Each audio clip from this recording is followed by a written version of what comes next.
Hello, listeners, readers, and fans and followers, whichever you consider yourself, maybe all four. But this is Rand Wise, and I present to you the full presentation audiobook of Trilogy of Soul. Now, for those who have not watched this, it's about three young people who are just now graduating from high school who sign up with Norman Preston Records. And you know how messy things get when people are in a group, a music group together. You know how that gets. But there's also a second part to this called Trilogy's Aftermath. But this is also on YouTube as in different parts. I think it's like 7 parts. But I've decided to put all these parts together and put the whole thing up. That way people won't have to keep waiting every so many days for parts. So what they can do is wherever they stop, they can go back and view the video from that point, because that's what YouTube does. So somebody asked me the other day about my intermittent fasting and if it's working. Yes, it is. It really is. After about 3 weeks, I'm starting to see a change. And just to inspire people, I put on a dress this morning that was too tight for me, and now it fits better.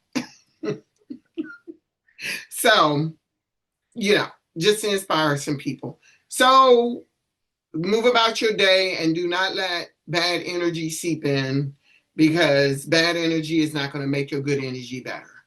So, with that all being said, I present to you Trilogy of Soul. Enjoy. See ya. Chapter 1, August 14, 1981.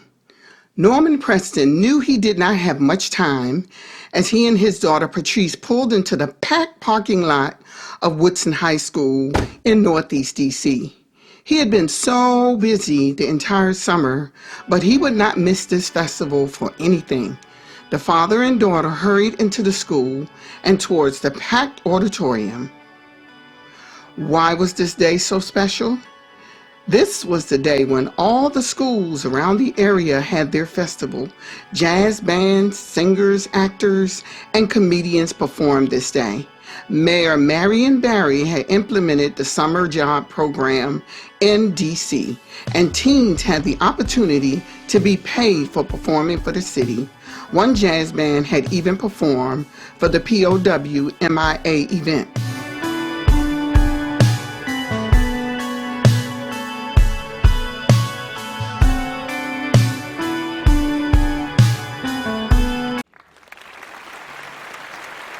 There were not many seats left when they arrived, so Norman and Patrice stood behind the back row of the auditorium.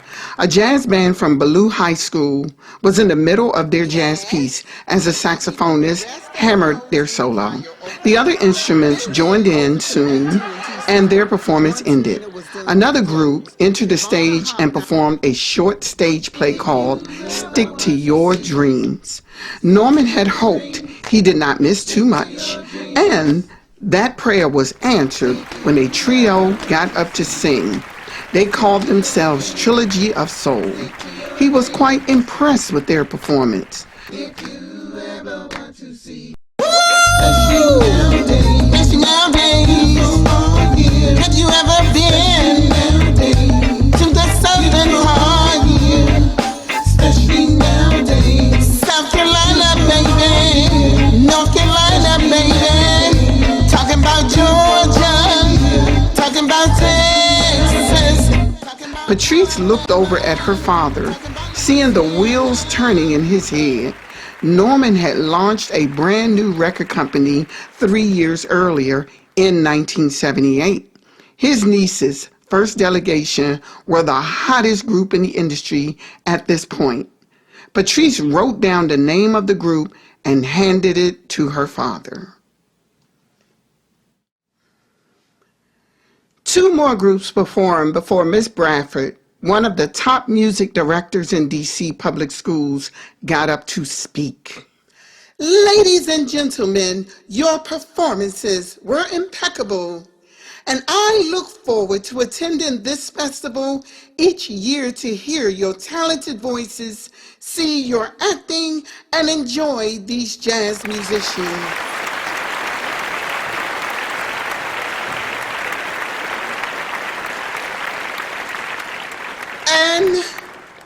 And as the summer ends and some of you return to high school, while some of you go off to your chosen college or university, I admonish you to keep pushing and stick to your dreams. I am so grateful and honored to see some of you grow, and you know I have taught some of you.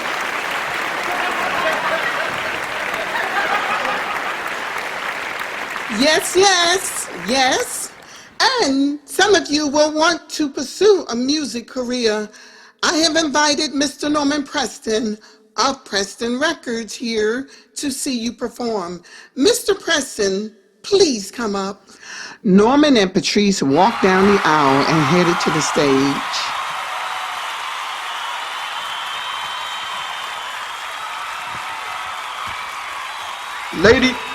Ladies and gentlemen,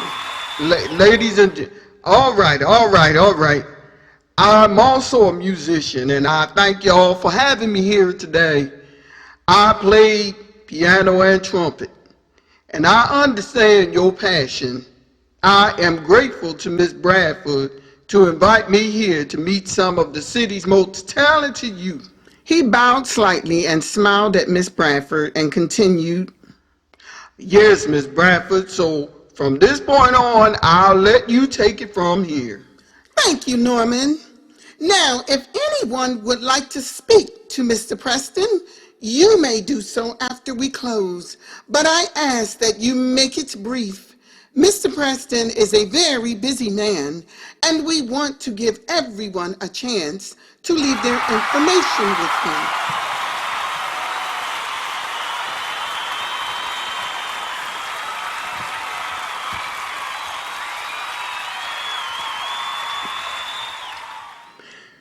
There was a small table and a chair set up on stage, and students lined up to speak with Norman. When Trilogy of Soul approached, he handed them his business card and asked if they had a manager. Well, no, not yet, sir. We don't. Nell spoke up. Norman then took his business card from Nell, wrote down a time and date for them to come to the record company. Is this an appointment, sir? More like an invite, young man. Meanwhile, Patrice was also taking names and handing out business cards. Norman specifically wanted Trilogy of Soul and 2 other groups. Thank you. Thank you so much. Thank you, Mr. Norman. Thank you. The group thanked him, and Nell added, We'll be there, sir. Thank you. Well, looking forward. Norman responded. Once Nelson, Cece, and Noki were outside, they jumped up and down excited. Oh my God. He gave us a card. Yes. He gave us a card. They headed to the bus stop. Each of them had graduated 2 months before that festival. Each of them had decided to work regular jobs. Cece was going to work for the United States Department of Environmental Protection. Noki had planned to work at a daycare facility, and Nelson decided to attend UDC and work part-time at a restaurant in order to pay for school. Each of them were from the Valley Green neighborhood of Mississippi Avenue in Southeast DC, and all had attended Ballou High School. They had grown up poor, having had parents on public assistance, and Nell's father had died of a heroin overdose when he was only 8 years old. They boarded the bus. Nell removed the card Norman had given him and looked at it. "Don't you lose that card now," Noki ordered. Not if my life depended on it. He looked at the time and date Norman had written on the back of the card. August 18, 1981 at 1 p.m. That was the following Tuesday. They had 3 days to rehearse for the label, or had they already rehearsed? Norman seemed quite certain that he wanted to give them an opportunity. Do you think he'll sign us? Cece asked, as if she had been reading her friend's mind. Oh no, I'm hoping. Once the bus stopped in their neighborhood, they all hopped off. Nell and Cece headed to the apartment building where they lived, but Noki decided to hop into a green car parked across the street. Cece was curious, so she asked her friend, Noki, where are you going? She knew who was in that car. It was Noki's 22-year-old boyfriend, Michael. I'll be back. So you're not rehearsing today? Stop tripping, see. I said I'd be back. With that, she got into the car and Michael drove off. I hope she stay focused now. Lately, she's been all into Michael. She'll be back. Don't worry about it. But Cece wasn't so sure about that. She wanted more than anything to sign on with Preston's label. That was the place to be these days, almost like Gordy's Motown. Talent from all over the country were trying to sign up at Preston, and here the 3 of them were right in the same town as that label. So it would behoove them to take advantage of it. They lived in Southeast. The label was in Northeast, right off Benning Road. A short trip up East Capitol Street would land them right at Preston's front door. Before I close, I would like to dedicate this chapter to Miss Grace Bradford, who was a supervising director of music in D.C. Public Schools during the time I grew up in Washington, D.C. Miss Grace J. Bradford, 1932 to 2020. Thank you, Miss Grace Bradford. Chapter 2. They were signed almost immediately. Days later, they entered the studio and recorded a song called High and Low, a song written by Patrice Preston. A week later, they performed the song in Norman's nightclub in Northwest D.C. and received a great response from the audience. Nell was dressed in a pair of black pants and black shirt, and the girls wore black evening gowns.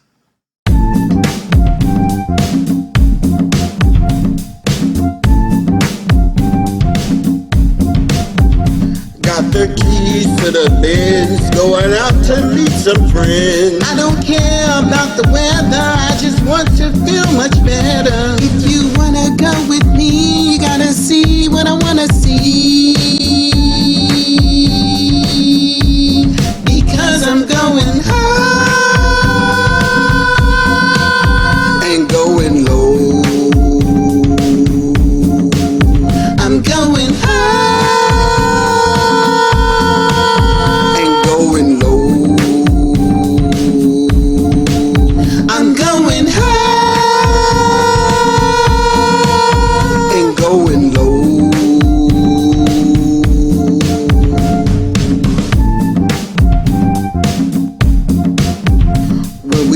So where we're going, you will hear the horns blowing. All the people in the street feeling all the summer heat. This is not always easy in the clubs in D.C. But you gotta take it high or take it low.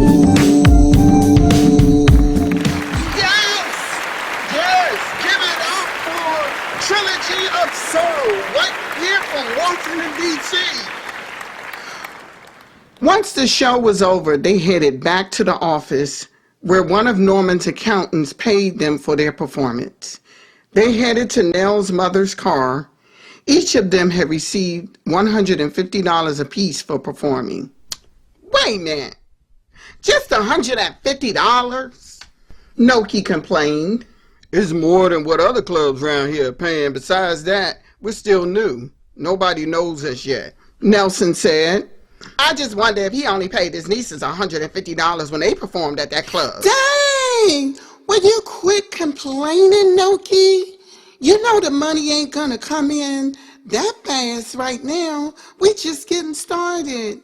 And Patrice promised to get us heard on the radio, so we'll start really blowing up then. Okay, well, you know what? I ain't seen or heard of nothing. I ain't heard it's on no radio yet, CC. Will you just give her a chance? Listen, I got bills to pay, y'all. We need groceries, and my mother is behind on her rent. Cece looked askance at her bandmate. Nell continued driving without offering any responses. Cece knew why Noki's mother was behind on her rent, because she gambled. She was always going to Atlantic City and playing numbers. Noki was the youngest in her family, and after graduating from high school, her mother no longer got public assistance for her. That left Noki having to take on more financial responsibilities. It was almost 1 o'clock in the morning by the time they made it back to their neighborhood. It was early fall, and not many people were out. Each of them went to their apartments, but when Cece entered, she noticed the place was ransacked. She called out, Mama! Mama! Mama! Her mother was in her bedroom, sitting on the bed, smoking a cigarette, staring at nothing in particular. Mama! What happened? Cece knelt before her mother. Simon and them came by here. Cece closed her eyes. She knew what that meant. She had noticed the TV she had bought her mother was gone. They took the money I had in the drawer, Cecilia. They took my TV, they took my VHS tapes, and my VCR. You didn't pay them? Cecilia, I was waiting on them. Mama, I told you to quit borrowing from that shop. I'm doing the best I can. I don't know what to do. Cece said, wiping her tears. I know, Cecilia, but you got to But understand. nothing, Mama. But nothing. You know, I started this job only 2 months ago. The record company ain't started paying y'all yet? We just had our first show tonight, Mama. I heard Norman pays his artists fairly. So where's the money? Her mother cut in. Cece wondered if her mother thought she was holding out on her. Mama, we just recorded less than 2 weeks ago. We haven't even got no radio play yet. You and Noki's mother are going to have to quit going to Atlantic City, and that's that. Now, wait a minute now. Are you sassing up at me, girl? Her mother's nervousness was gone. She stood faced off with her daughter. No, ma'am. I got to get you out of this neighborhood. Cece changed into a pair of jeans and a blue pullover. She left the apartment and was headed down to Nell's apartment, but she ran into Noki, who was coming up the stairs. It didn't take long for Cece to figure out where she had just come from, hanging out with Michael. It's a little odd to see you leaving the house in the middle of the night, huh? Noki cracked. I got to get my mother out of here. And you think working for Norman is going to get you out of here? Child, please. I got to figure something out, Noki. Noki looked at her and raised an eyebrow and said, I know where we can get some quick cash at, girl. Cece's interest was piqued, but she was just as suspicious. She said, Doing what exactly? Oh, you ain't got to give up nothing. Just do something. Do what? Listen, if you want to stand there and question me and get all chicken on me, then maybe you shouldn't. Image of her ransacked apartment flashed through Cece's mind. Images of her mother's face. Maybe the next time it wouldn't be a television Simon and his boys would take. Perhaps her mother's life would be at stake. Then she said, Oh, okay then. Then come on. Noki said as they headed back outside. Her boyfriend's car was sitting in a parking lot with the engine running. Cece wondered what he was still doing out there. They headed to the car and Cece climbed into the back while Noki sat up front with him. Michael looked confused. He said, Okay, what's with her? She's coming with me. He turned briefly and looked at Cece and said, Okay. He pulled from the parking space and headed out to the place on South Capitol Street that was not far from where they'd attended high school. He got out. The young women followed him and he knocked on the door. An older man opened the door. He looked at the women and said, Michael, what you got here? "This is Kitty and this is Bunny." He referred to Noki as Kitty and Cece as Bunny. Cece wondered why this man gave this guy nicknames for them. Oh, well, come on in, girls. Are y'all over 18? "That's it. I'm out." Cece turned back towards the door, but Noki grabbed her arm. "I said you did not have to give up nothing. You don't believe me?" That's okay. Somebody else can make this $3,000. $3,000 sounded just right when Cece thought about how many problems it could solve almost immediately. That could get her and her mother a nice place in Temple Hills, which wasn't far from where they live, but was on the Maryland side, and PG County Police seemed to care more about keeping neighborhoods safe than DC Police. Could pay their first month's rent, security deposit, and some new furniture. And with her salary, she was quite sure she could swing that. She swallowed hard and tried not to think about what they were asked to do and kept her concentration on getting out of the projects. The entire thing took less than 2 hours, but Cece realized once they were in the car, she would not get to keep all that money. Mackail wanted his cut, $500 from each of them. He drove them home. By then, it was almost 5 in the morning. Before exiting the vehicle, Cece had one question for him. "Mackail, how often do you do this?" Do what? "This, what we just did, stuff like this. And do you bring different women to that place?" She knew that what was happening was an undercover operation. What's with the third degree? Huh?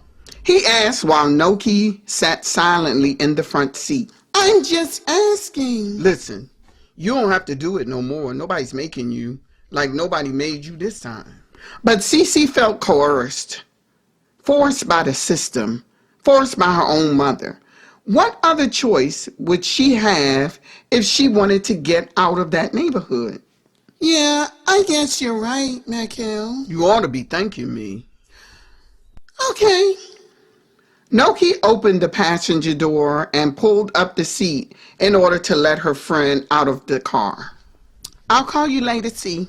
"Okay. Talk to you later, Noki." Cece felt she'd violated herself, and as soon as she reached the apartment, she took a long hot shower. Thankful they still had hot water. After showering, she could think a little more clearly, but one determination loomed: getting them out of that neighborhood. And she could push the incident earlier out of her mind forever and push forward with her music. Chapter 3.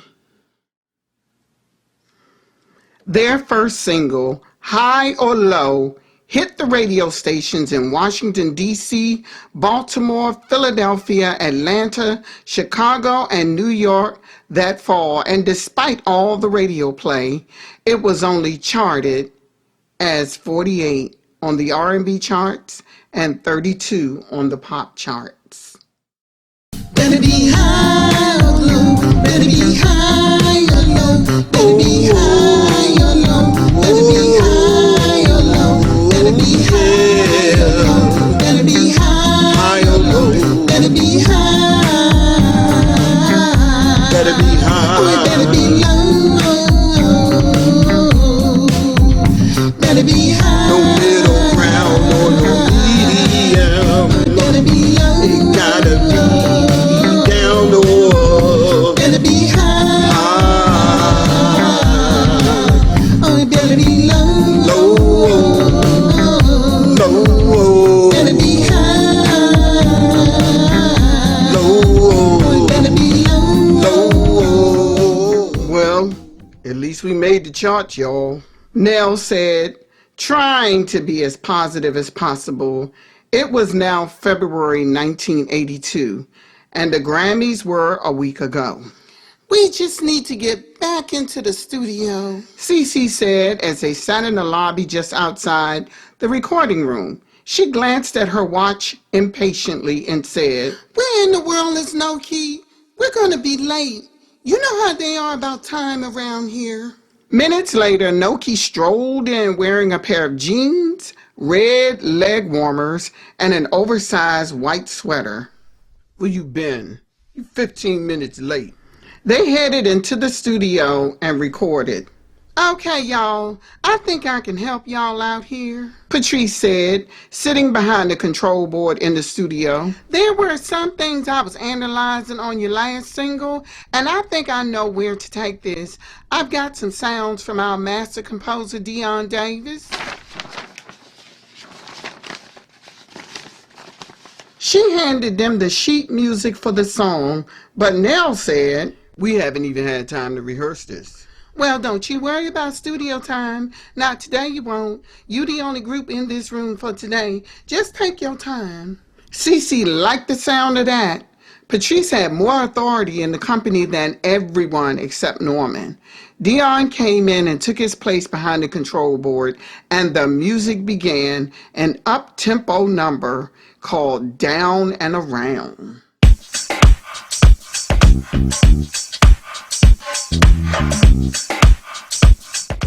The group recorded. The next thing they knew, they were on their East Coast tour and performed in Boston, New York, Philadelphia, Baltimore, Charlotte, Richmond, and their last stop was in Washington, D.C. at home. I'm going down, down, down, and around. I'm going down. I'm going down, down, down, and around. I'm going down. Now, where in the world did this group come from, Brown? Did you see that crowd at the Capitol Center? That place was packed. Jenna J said the morning after they completed their tour. Listen to this. Norman be turning out some great artists. When he got Midnight Velvet on his label, I knew this man was blowing it out. I know. I couldn't get that song out of my head for hours. Down, down, down, and around. Yeah, that is catchy. And CC with that little sexy voice. You hear that little sexy voice? Oh, you better be careful, boy. Ralph, Cheryl gonna come in here and knock you upside your head. Cheryl know who the boss is in my house. You keep on talking, turkey. Yeah, but you know what? I really enjoyed myself last night. I got to meet the group. And I'm going to tell you something. They are a really cool trio. Especially that Nail. He is funny. And you don't meet too many of them, you know.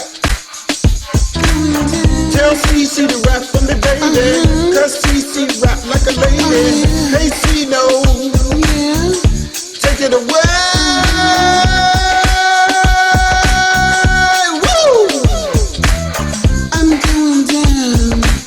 Won't see me around, nowhere to be found, not a wedding gown, it'll make me frown, I know you're bound to love my sound.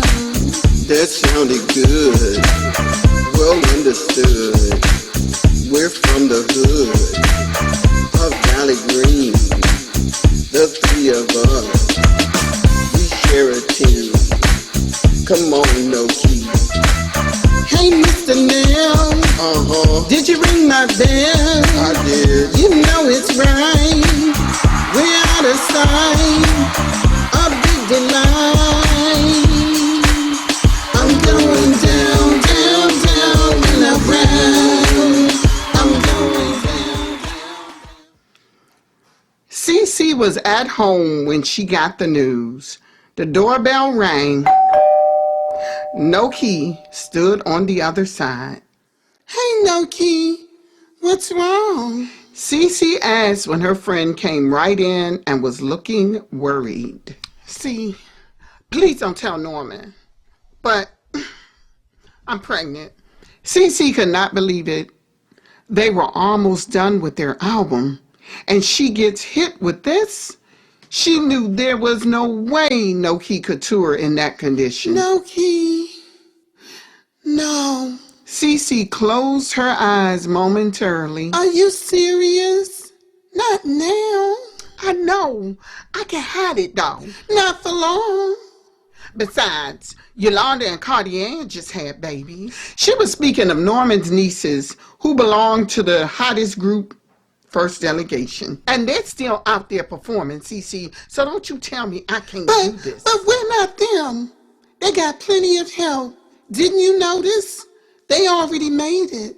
Wonder what Nell is going to say about this. Don't you dare tell him. Cece looked the other way, away from her friend. Cece, please, please.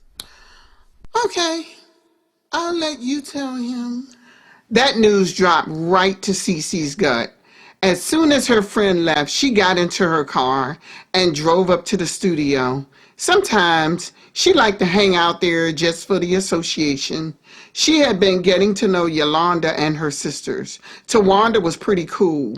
Nikki, the rapper, was also cool. And she and Nikki were getting really acquainted. She hoped to run into her. Instead, she ran into Johnny Hutchinson, who handled management for many of the groups. Plenty of the groups had gotten exposure due to Johnny. Cece was at the piano, just pressing keys, just thinking about how things were turning out. They had not even released their entire album yet. It can be that way sometimes. Cece turned around at the bass voice behind her. There he stood, looking like he was the winner of the biggest Bama contest there ever was. He usually wore loud colors. What do you mean? Johnny sat across from her in one of the chairs and crossed his narrow legs.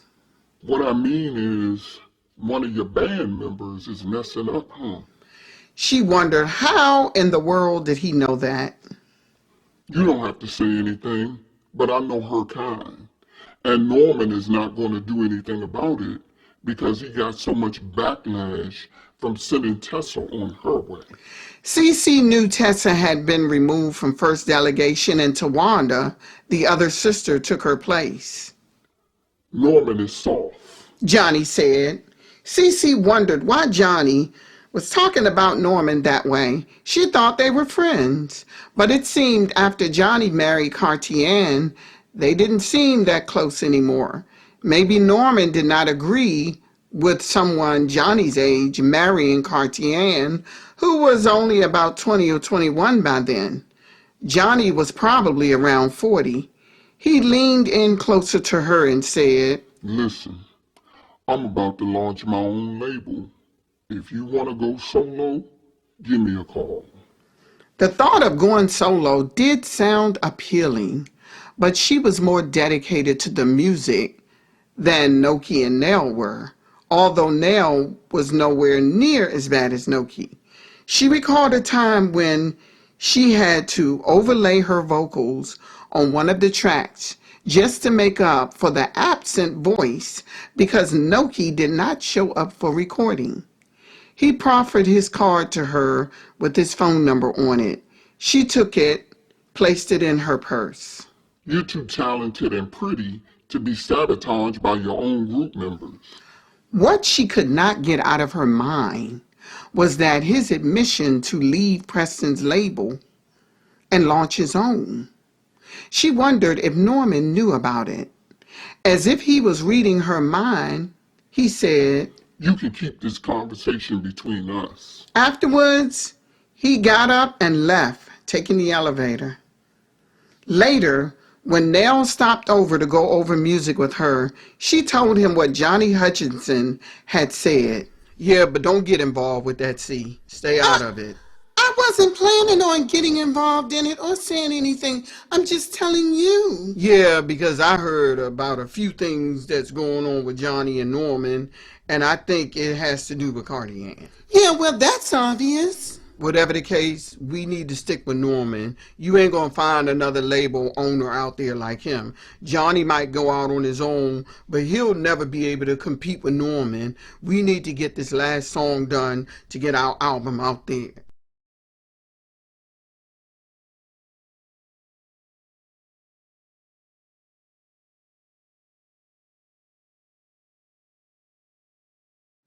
Chapter 4.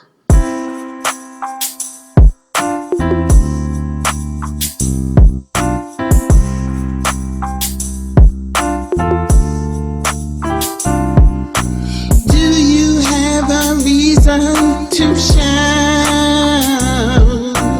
How about a reason to cry out? So many things to love. Think of ways of how we can be happy. So sing about your baby. Sing about a movie. Sing about the sunshine and the rain. Sing about the nighttime and the day. Just sing. So sing. Their album, named for their group, Trilogy of Soul, was released June 1982. They had a signing event at several Tower record stores in the DC area.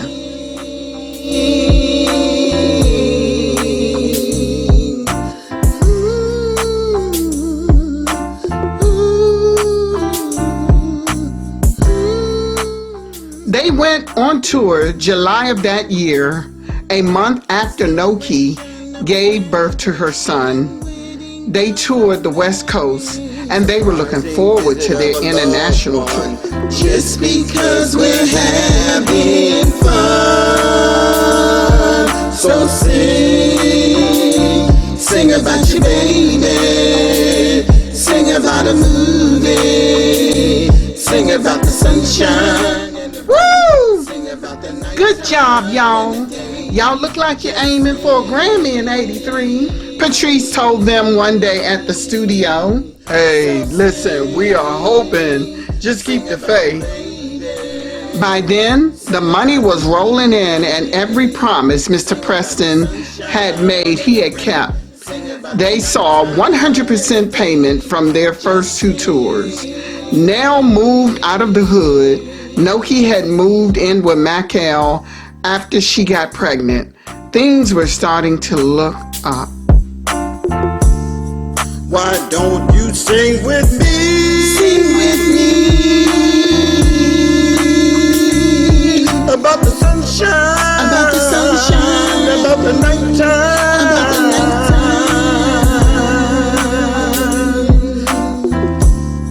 Come join us in the song.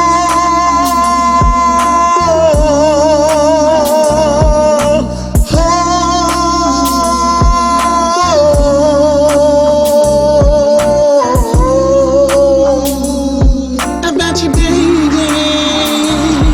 About a movie. About your day, yeah. About the moonlight. Noki hopped out of the cab, grabbed her luggage, and headed into the house. She could not wait to see Devon, her infant son. She placed her bags down and headed right over to him, lifting him from the playpen and kissing him. Mackell's mother came out of the kitchen and said, "Hey, Noki, how was the tour?" "Oh, it was wonderful. I brought back some souvenirs from Los Angeles. I got your stuff in the bag. I know you will like them."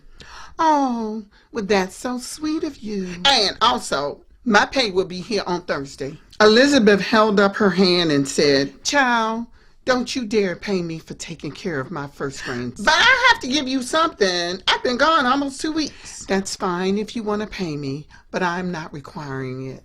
Later, once Elizabeth left, Noki tried on a few of the outfits she had bought while she was on tour in Los Angeles. Devon was in his crib sleeping, giving her time to relax and focus on herself. Michael stood at the threshold of the bedroom door watching her, his arms crossed over his chest. She happened to spot him through the mirror and said, "Oh, you scared me. I didn't even hear you come in." He entered the room, sat on the bed, and said, I guess you wouldn't. You all wrapped up in all this expensive gifts you bought for yourself. "What are you talking about, Michael?" He made a sweeping gesture at her. Well, you making all this money now. Now, what's that supposed to mean? I don't know. Just wondering if you forget about where you came from. I see you've changed, acting all bougie and proper like your friend Cece, thinking you too good for people who was there before you got to where you are. Michael, I made one album with the group. You act like I'm a Grammy-winning legend or something. No, you acting like a Grammy-winning legend. What's gotten into you, No-Key? I wondered that about you, Michael. You've been acting jealous ever since I went on that first tour. He rose from the bed and said, Just like I thought. You don't need me. He headed for the door, but she chased him. Michael, wait, Michael, listen to me. Michael, I love you. She grabbed his arm. He rolled his eyes, looking away from her. Michael.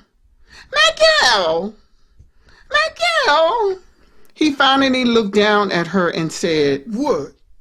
I love you. My success is your success. I'll never forget where I come from. Not only that, you're my son's father. I thought about you and Devon the whole time I was away. I called every chance I got. Don't you know that? The next thing happened was them making love. Noki did not want to lose her man. Michael meant the world to her. He was 5 years older than she was. She had met him when she was 16.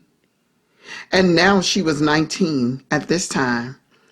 2 days later, when he asked her to marry him, she jumped up and down and said, yes! Chapter 5, March 1984. It had been 1.5 years since the group had their second tour. They were due to tour internationally, but Noki got pregnant again and was too sick to tour, which delayed it indefinitely, as the company often said. Other than collaborating with a few other artists on the label, Cece did not do a whole lot, but what she did paid the bills. In addition to her job, and she had managed her money very well from the tours. She was careful about spending, and her mother had gotten a job working at an elementary school cafeteria. She went down to Virginia. She loved shopping at Tyson's Corner Mall. She browsed some of the stores. She happened to spot a large poster in a record store of their group album. She stared at it long moments before she heard a familiar voice behind her. Nostalgia can be heartbreaking. She spun around. There was Johnny. Well, if it ain't Count Dracula himself, she said as she attempted to move around him. That poster caught your eye. She stopped. Johnny seemed to know how to pinpoint a person's weak spots. Stood the reason he had treated Cardi-Ann the way he had. She was young and weak. You look at that poster and wonder, what happened? And how did it happen? Having recorded an album since then, now you see, if you come to my label, you can be solo. You don't have to worry about them two. Nell and I are very much Nell still... isn't doing anything other than being involved in the street game. What did you say? You seem to be the only one who doesn't know, but now you do. Are you saying he's selling drugs? Listen, kid, you're still young enough to reignite your career. Like I said, come see me when you do. We cut the ribbon in September. He left her standing there. It was long minutes before she moved from her spot. Finally, she headed out of the mall. Instead of heading home, she headed up to the record company. Norman had moved out of D.C. the year before and moved to Montgomery County. She parked, sat in the car, looking up at all the windows in the building. She finally got out of the car and headed up to the 3rd floor. She sat in the waiting area. The door of the recording room adjacent of her had a vacant sign, meaning nobody was in a recording session at the moment. She heard the elevator chime, and Nikki Preston stepped off with her sister Tawanda closely following her. They were laughing loudly and talking. Nikki stopped when she spotted Cece and said, "Hey girl, what's up?" "I should be asking you that. You're the one who left and went to Craig McCoy's label," Cece said.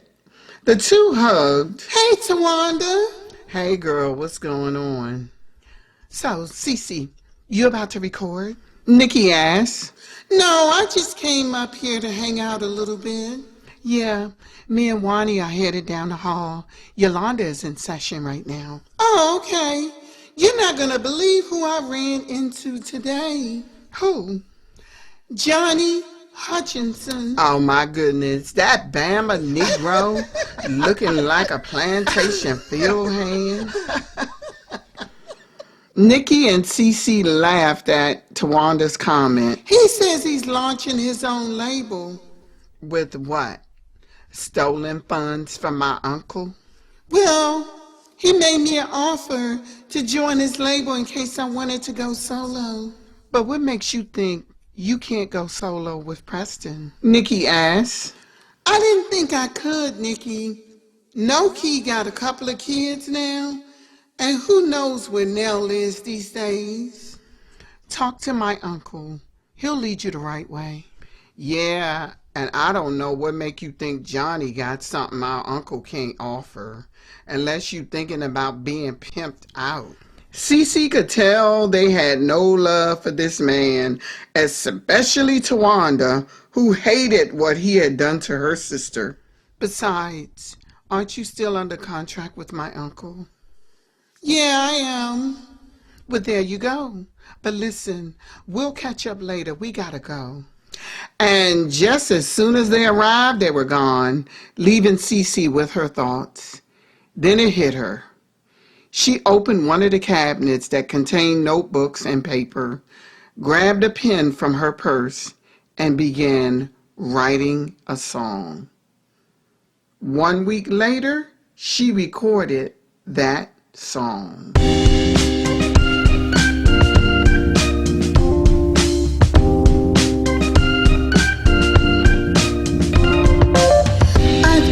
Everything for you, I make you happy, your sky's blue. There's nothing I've not done. Your life is easy, filled with fun. But I have to ask this of you. Do you love me? Love me, love me, love me. Do you love me? Love me, love me, love me. Do you love me? Love me, love me, love me. Do you love me? Love me, love me, love me, love me, love me.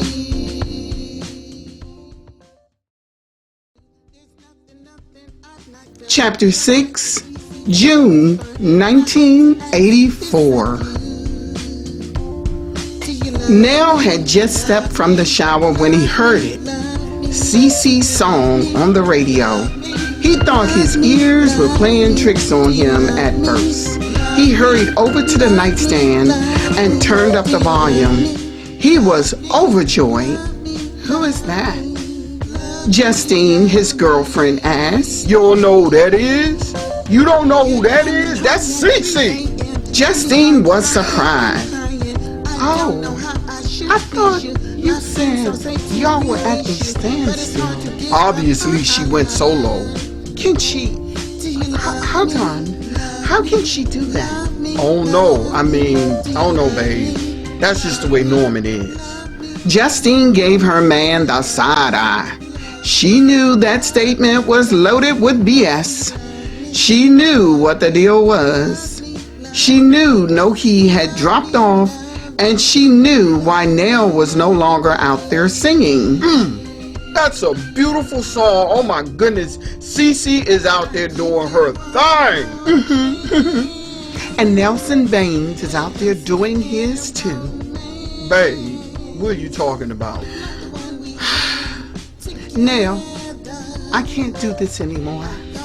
I know what you've been doing, and if I stay with you, I'll be visiting my nan in prison. Oh, baby, I'm not out there doing anything.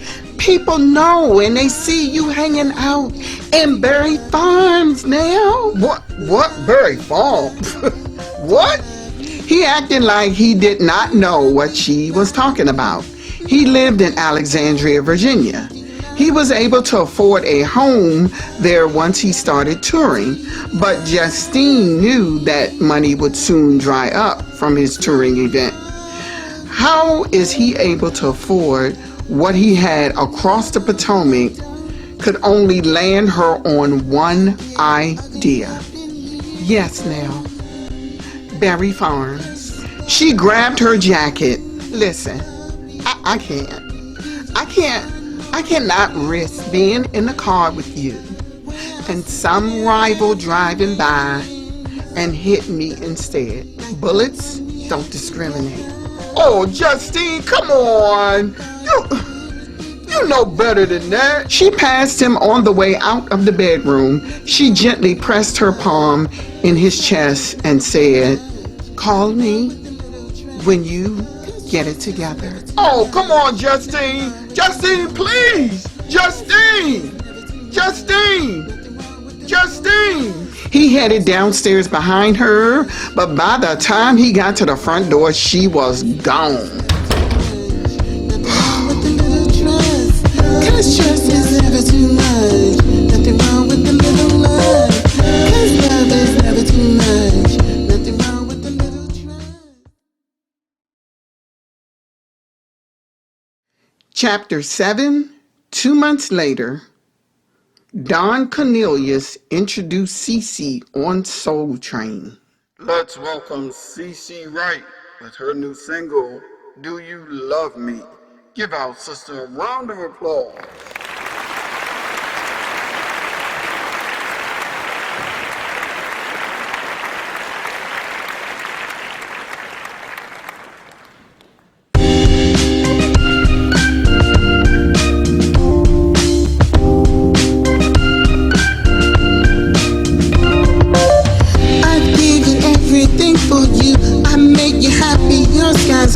There's nothing I've not done. Your life is easy, filled with fun. But I have to ask this of you.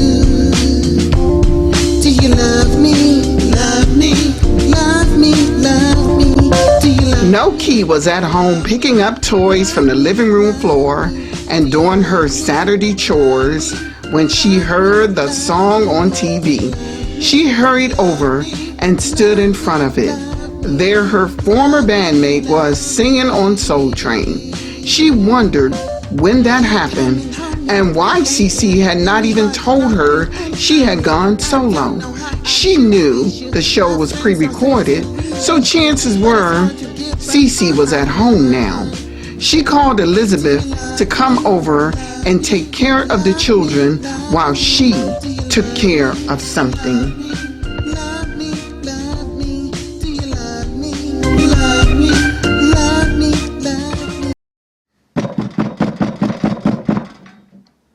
She banged on the door once she got to Cece's house. Cece opened with a bright greeting. Hi, girl. Without even speaking, Noki came right into the house and stood in the middle of the living room floor. You did it, didn't you? Did what? You did it, didn't What? you? Huh? What? Noki, what are you talking about? Did what? I knew it. Mackel tried to tell me about what kind of chick you was. What? Now you listen up. Mackel knows nothing about Oh, you. he knows you. He knows you ain't no better than me. Noki, You ain't about to come up in my house and cuss me out in my own living room, okay? You went solo. You went solo. I saw you on Soul Train this morning. Noki was acting like she had caught Cece doing something bad. Noki, how many times have I tried to get you back into the studio? And our international tour was postponed indefinitely because of you. You are not about to blame all this on me because I became a mother. Noki, that was your choice, remember? So you dropped me by the wayside because I got pregnant a couple of times? Like I said, that was your choice. Was I supposed to keep waiting on you? We started this thing together. That's why this makes me feel like I've been betrayed. You could have at least told me. I tried to get back with you. All you had for me was empty promises. I'll do it tomorrow. I'll do it next month. Can we start next week? Life goes on, Noki. Oh, we gonna see how much life goes on, Cece. All right.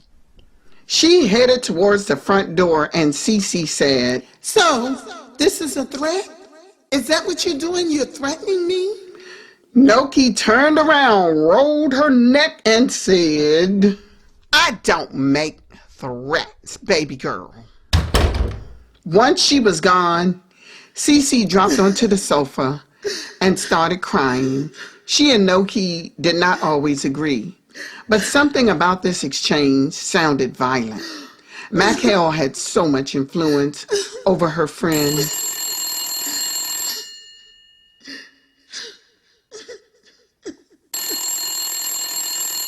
Cece started not to answer the phone, but she decided to answer it anyway and was glad she did.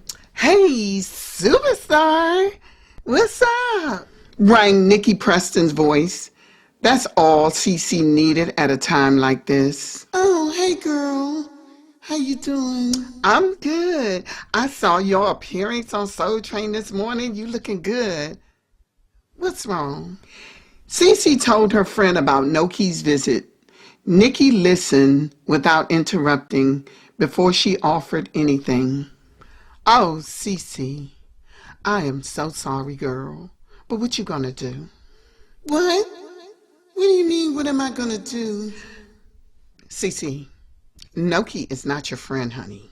We've been friends, and we've known each other since first grade. I understand. But let me put it to you like this. People change. Or as my mother always said, they eventually show you who they really are. Or you wasn't paying attention to who she really is. But now that you are older, you can see it much better than when you did when you were 6 years old. Cece could only smile at Nikki's wisdom. The other woman was 19, 2 years younger than Cece. But Nikki was surrounded by older people, her mother and father, uncle, older sisters, and she had been in the industry since she was 13. Now she was out there acting. She is not your friend. A friend would not make threats and be selfish. She should have known why you moved on. You were supposed to move on. And don't allow her to make you feel like you did something wrong. Like my sister Yolanda always say, envy is dangerous. We don't have girlfriends. I got 6 sisters and that is enough. And y'all are so close. I wish I had a sister. Oh, it has its good and bad points. But we were taught to always work it out. Even if we have to work it out on stage. Yolanda and Cardigan, they fight all the time. But they'll never sabotage each other. See, that's the thing. You can have differences. But betrayal is something else. That's a whole nother situation. You know what? You would never know Cardigan and Yolanda fight. Oh, you don't know the half of it, girl. But listen, keep doing your thing. My uncle loves your music and he is so proud of you. Oh, yeah. He told me. Yeah, just keep it up and forget Noki. If she cannot understand, that is not a friend. A week later is when Cece heard it on the Jenna J. and Ralph Cook morning show. She was on her way to the grocery store when it happened. Her driver who was also her bodyguard, drove her. Norman had advised her that he could have security escort her places now that her name was getting more popular. Norman had many plans for her. He thanked her for sticking with them, although her group members had fallen off. Cause love is never too much. Nothing wrong with a little trust. Cause trust is never too much. Nothing wrong with a little love. Cause love is never too much. Nothing wrong with a little trust. Cause trust is never too much. Nothing wrong with a little love. Ain't nothing wrong, girl. Never too much. I hear you, CC. With a little trust. Cause trust is Hey, DC. That was CC Wright's new song from her upcoming album, The Right Way, her new solo album. That's a beautiful song. I love it. I love you. But did you hear the tea, Ralph? No, what tea? I heard girlfriend done fell out with her former group member. No. Okay, wait a minute. Yes. Wait. Word on the curb. As Midnight Velvet always say, she and Noki done got into it.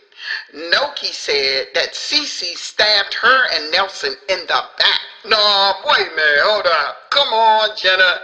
That don't even sound like Cecilia Wright. Well, that's what the streets are talking and the streets are barking. Cece wanted to cry. Noki probably leaked that information to the radio station, which was a lie. Who else could have done it?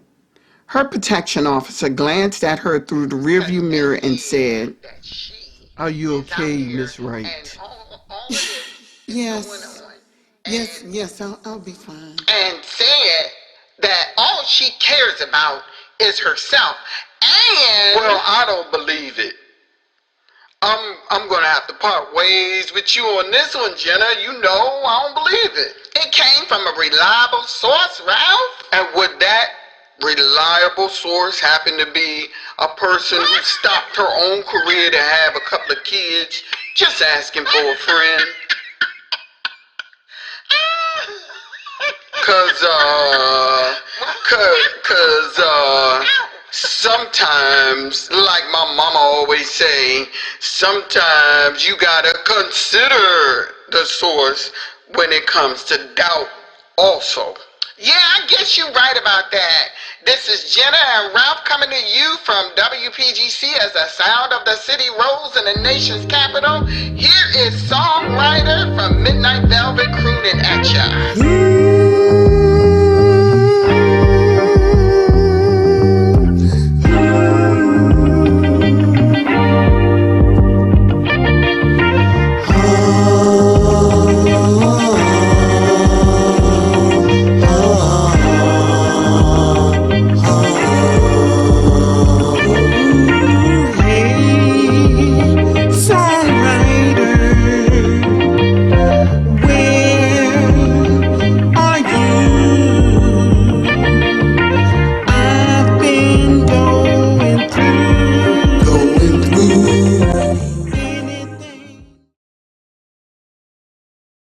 Chapter 8, January 1985.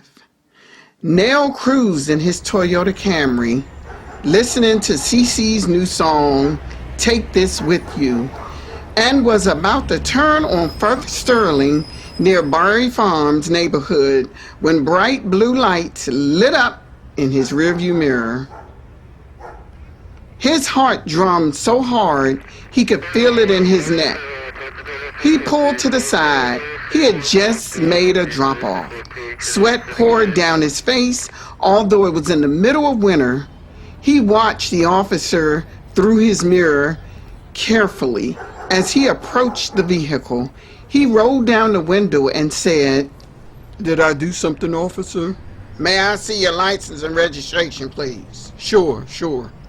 Nell had changed since he stopped recording. He was now 22, had grown a beard, and did not look the same as he had when he joined the record label. He hoped the officer did not recognize his name from his driver's license, though. His stage name was Nell, not Nelson, and he hoped that would save him. "Do you know why I pulled you over, sir?" No, sir, I don't. You didn't stop at the stop sign back there when you made a right turn. Oh, I'm so sorry, officer. I'm sorry. My bad. Are you in some kind of hurry? The officer asked as he looked around inside the car. The rear windows were tinted. No, I was just on my way to visit my girlfriend. Today is our 1 year anniversary together. The officer nodded with a slight grin.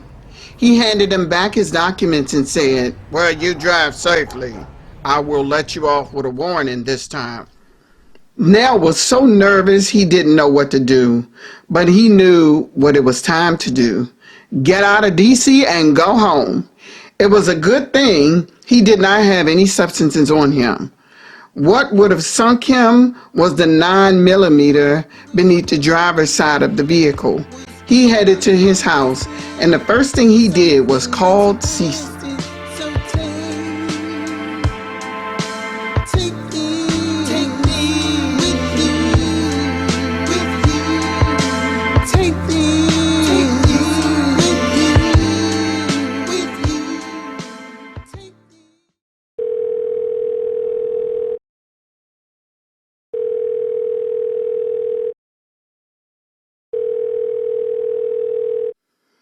Hello.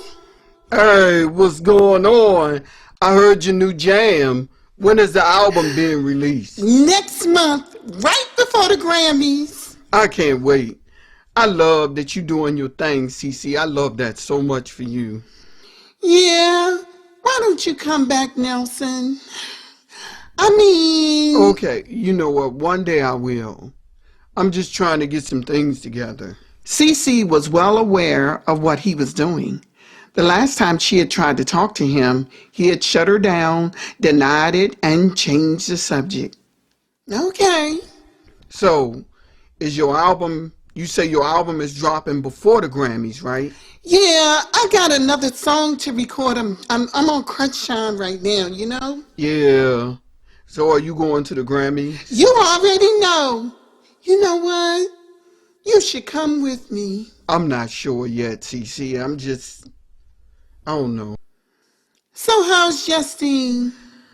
Justine left me. Oh no! For real? Yeah, I love that girl. She's one of a kind, but Did she say why? she said we're not compatible. But y'all was seeing each other way back in high school. I know. I guess we just grew apart. Nell tried to hide his pain, but it was hard. Justine owned all of his heart. Maybe y'all will work it out one day. Hey, dedicate a song to her. That'll do it. Oh, yeah, right. Anyway, I'm glad you're doing your thing, girl. Thanks so much for your congratulations. It means a lot to me. You know, Noki is still not speaking to me. Nell paused. Noki had called him, trying to get him on her side, but he was not taking sides. However, he did agree that Cece had every right to go solo. She should not have to wait on them to come around. Noki. You know what, see, I wouldn't let that stop me. Not that I think you would, but you know how Noki is. She gets something in her mind and you can't change it. I guess that's true, but we have been friends since we were 6 years old. I know. I was there, don't you remember? We all went to Turner Elementary, remember? We all from Shipley Terrace and Valley Green, remember? Things had changed. None of them lived in that neighborhood anymore. And Cece could not remember the last time she even drove down Mississippi Avenue or Alabama Avenue. Well, I'm about to jump off here, but keep up the good work, girl, all right? Yes, I will. And thanks, Nell. Chapter 9, February 1985. And the winner of Best New R&B Single is CC Wright. Do You Love Me? Do you love me? Love me, love me, love me. Do you love me? Love me, love me, love me. Do you love me? Love me, love me, love me. The announcer said as a crowd clapped and cheered and her song played in the background. Cece was sitting next to Norman on the front row of the arena. She headed on stage and accepted her Grammy. Thank you, everyone. Thanks, Mama, and thank you, God, for granting me this amazing talent. I want to say thank you to my friend, Nell Baines, and all who were there when I was making my way to where I am now. I hope to continue, and thank you all.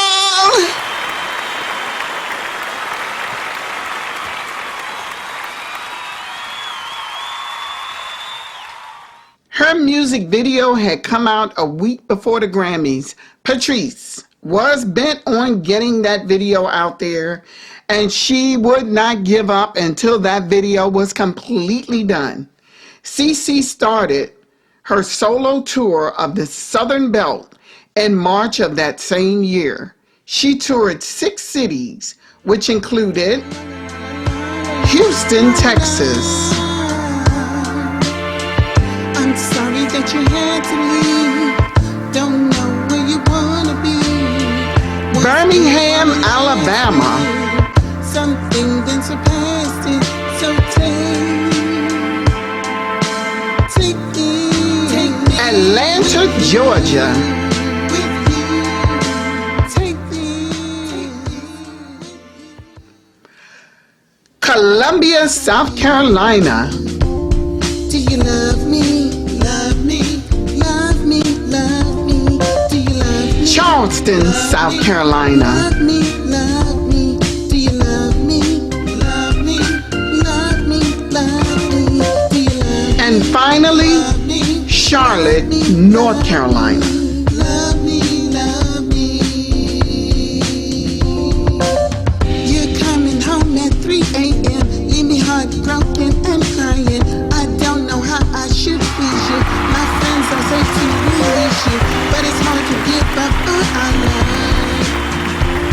Do you love me?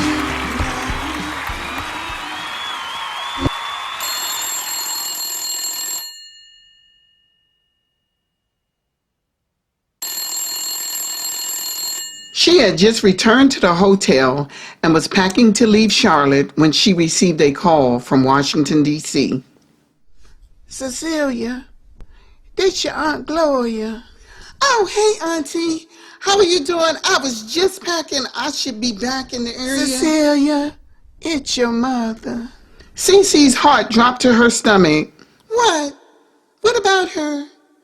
What happened, Aunt Gloria? She was rushed to the hospital, sweetie, after a car accident.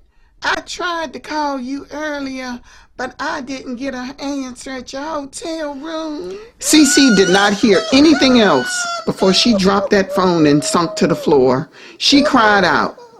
Her protection officer entered the room and found her on the floor. He rushed to her side, noticing the phone was off the hook.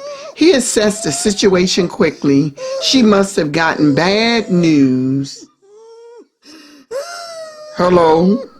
This is Gloria, Cecilia's aunt. Can she call you back? Jason told the aunt, and he immediately hugged Cece.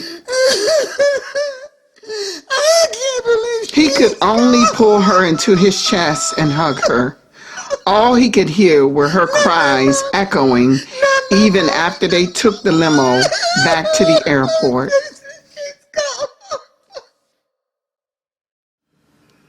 4 days later, Cece stood near her mother's coffin at the cemetery until Jason approached her.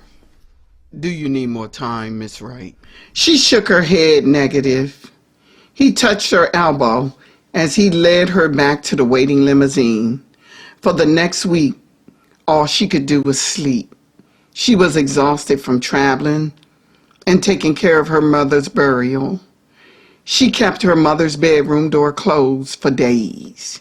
She could not bear the thought of looking into the room and not seeing her mother sitting on the side of the bed watching TV.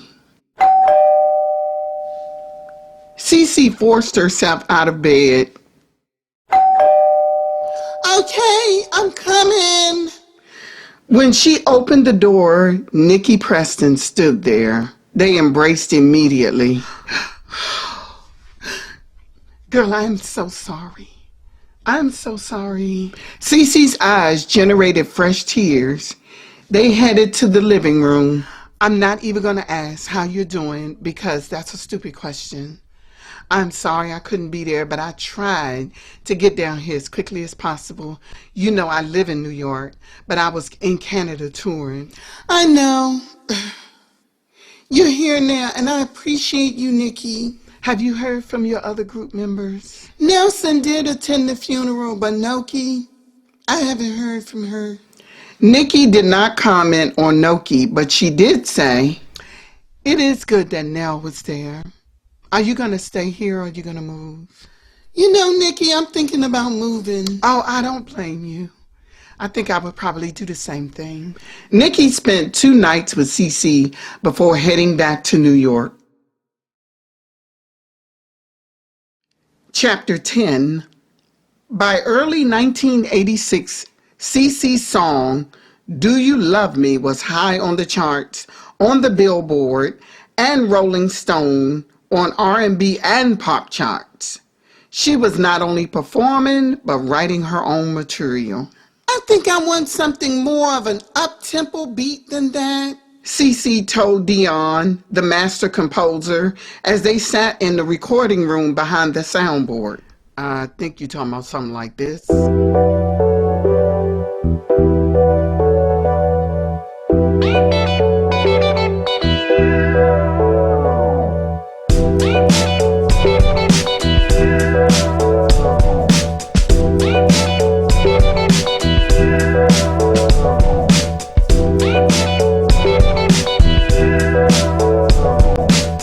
Cece sat there bobbing her head in approval. She smiled. She could feel the beat. It was strong, but not to the point of distortion. She loved the way Dion composed because he used so many different elements. She did not know anyone else who could use hip-hop beats with classical strings. The company was full of true instrumentalists, and whenever Yolanda recorded, she did so with a full orchestra behind her. Dion would have it no other way. How's that? That's perfect, Dion. That is perfect. So, what's the name of the song again? He asked, but someone opened the door and interrupted them. It was one of the technicians. Cece, you had a phone call. You want me to transfer it down here? Yes. Do you know who it is? I don't know. A young man, I didn't ask. Okay, Dion, do you have a minute for me to take this call? Sure, take your time. Dion said as he grabbed his coffee and headed out of the room. Hello? See, it's me, Nell. Are you busy? Well, about to record. What's going on? Okay, I'm locked up. They trying to frame me. Oh, no.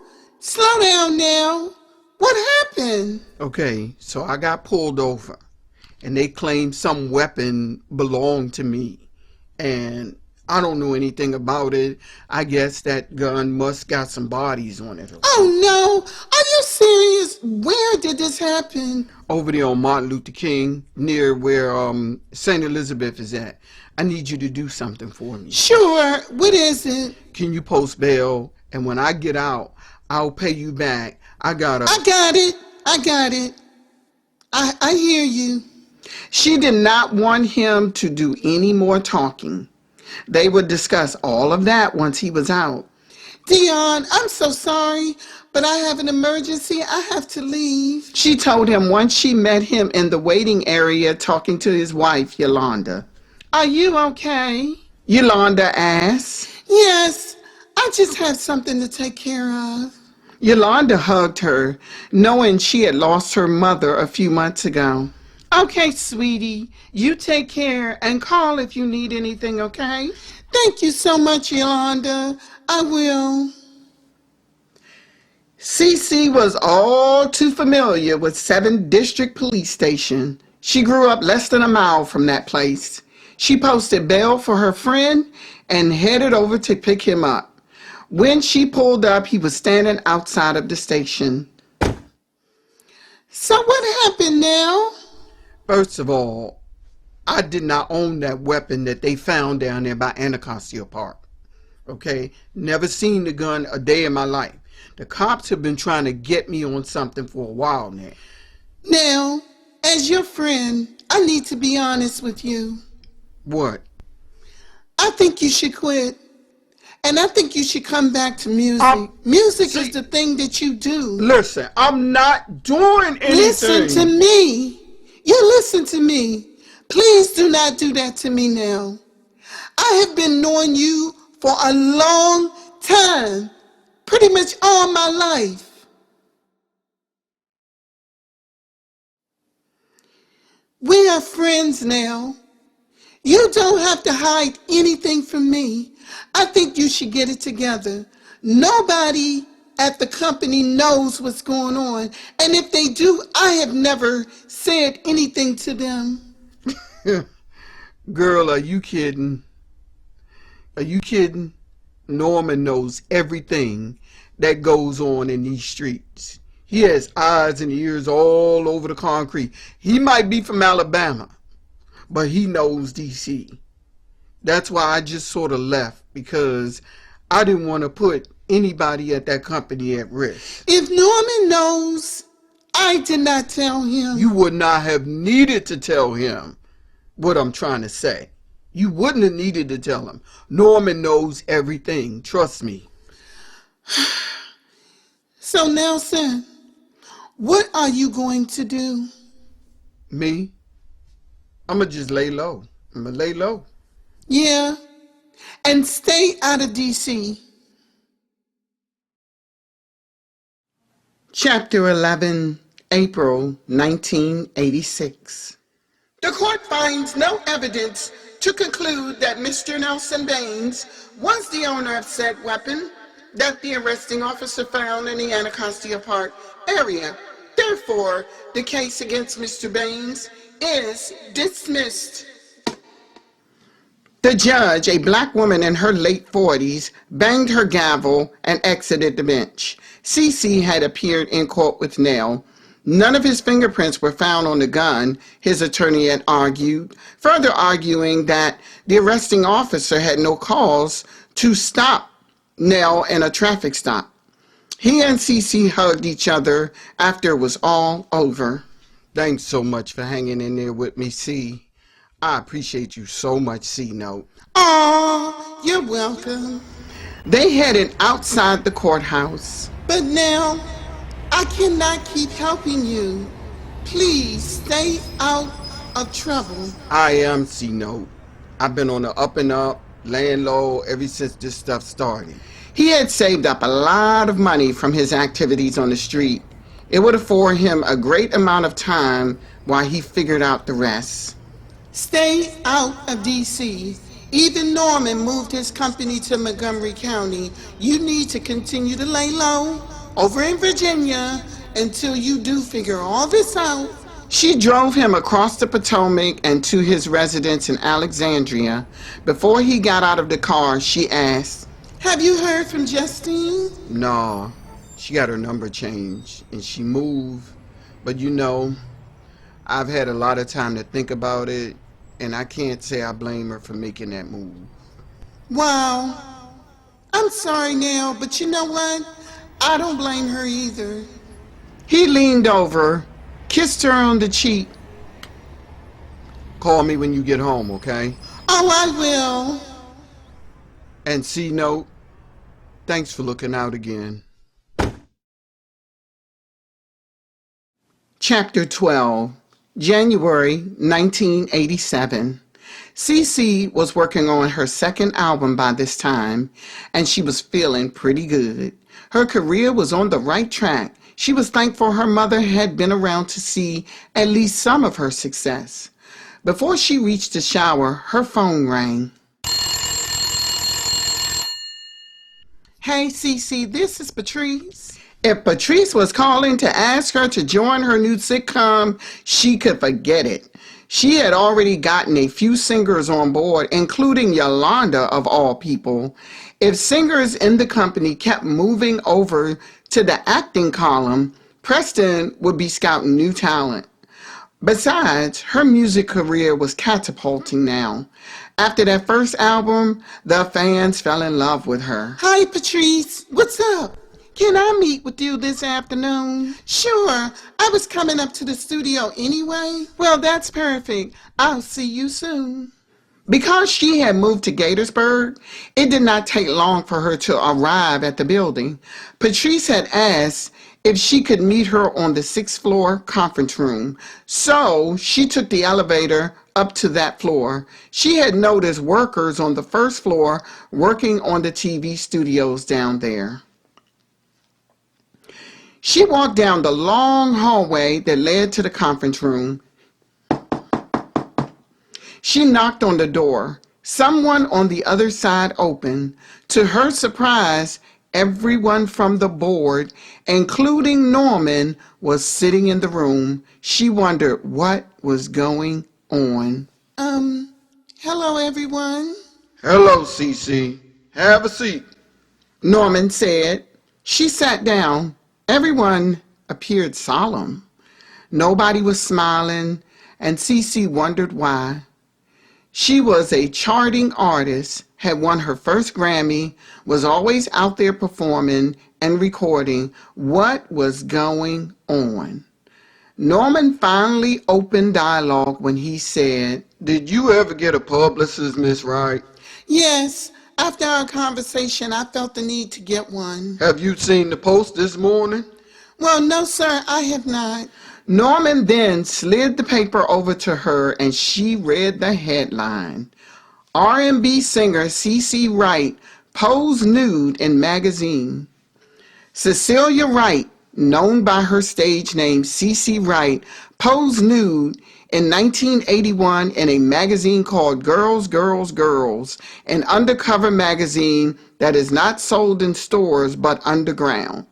It is unknown as to whether Miss Wright's career began before or after the time of this publishing. Wright is currently signed to record label Preston Records based in Maryland.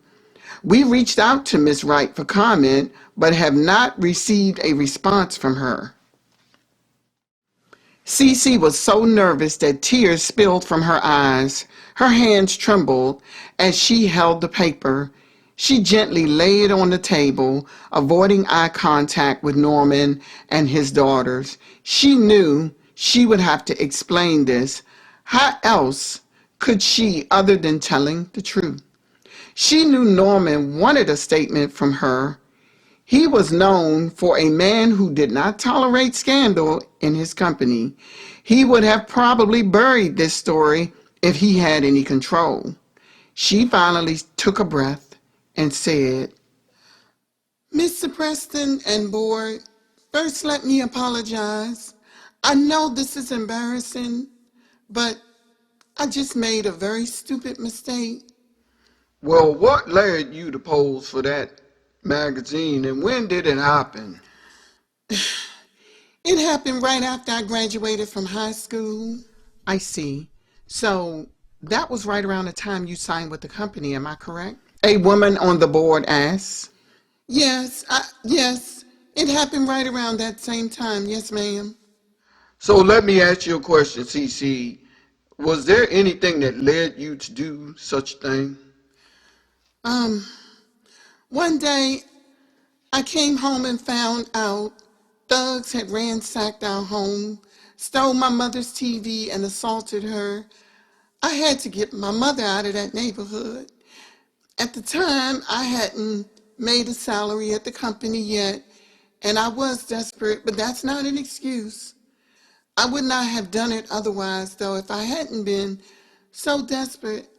I didn't have any credit or funds, so I thought I would just make some quick cash. I felt that if we stayed in that neighborhood any longer, it would further put me and my mother, especially my mother, in jeopardy. Norman listened intently. When she paused long enough, he asked, How did you know about this magazine? Noki introduced me to them. She saw Patrice sneak a glance at her father as if they knew something.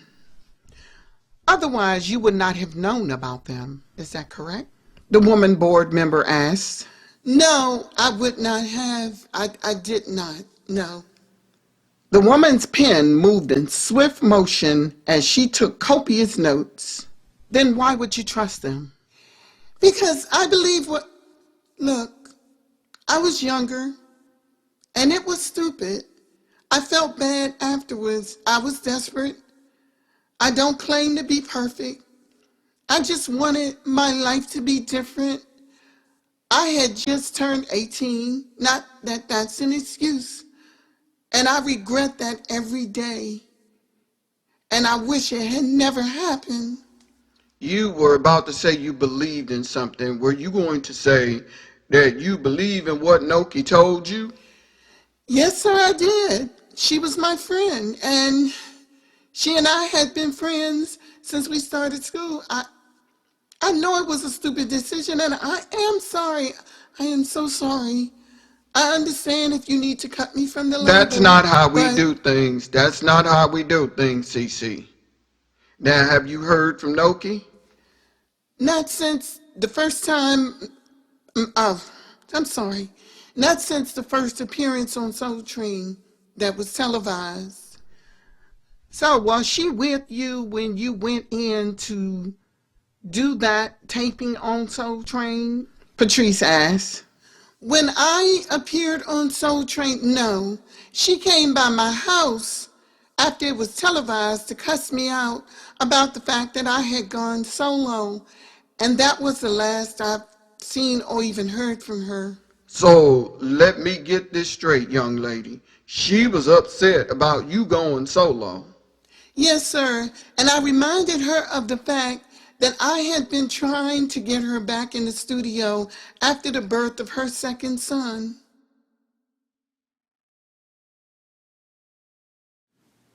Silence fell over the room, leaving Cece to collect her thoughts and emotions. And that's all she said about you going solo? Is that what was really bothering her? I mean, was that the end of the conversation? Well, she sort of threatened to get back at me. That's when several board members, including Patrice, looked around at each other. Norman's compassionate eyes landed on Cece. Then he looked at his daughter. The woman taking the notes said, Is there anything else you need to tell us about this magazine or anyone else involved in it during that time? No, I cannot think of anything else at the moment. Okay. If you do, let us know, okay? Okay, I will. Patrice spoke up and said, The board will have to vote as to whether or not we should buy you out of your contract. We will be in contact with you within a week. During that time, you would not be allowed to record at the company, but if you have any upcoming performances already scheduled, you will be allowed to uphold them. In the meantime, contact your publicist so that she can get out on this. Who is your publicist? Oh, my publicist is Colleen Hunter. Oh, okay. She's really good. You make sure you contact her immediately. Okay. I appreciate you all meeting with me today. Norman walked her out into the hallway. Once the door shut behind him, he said, Are you going to be okay, Cece? That's when tears burst from her eyes. Norman embraced her. Her tears soaked his white shirt. The man always wore suits. It's okay. It's okay, young lady. Listen, you gonna be okay. Don't be out without protection, okay? You make sure you get you a protection officer, okay? Yes, sir. I'm, this, this is really hurtful. I'm sorry, Norm. I'm so sorry. He removed his silk handkerchief from his pocket and handed it to her so she could wipe her tears. I'm so sorry. I know. I'm so sorry, Norman. Listen, dear. I know you are. Things like this happen all the time. We just had to address it, okay? She thanked him again and left.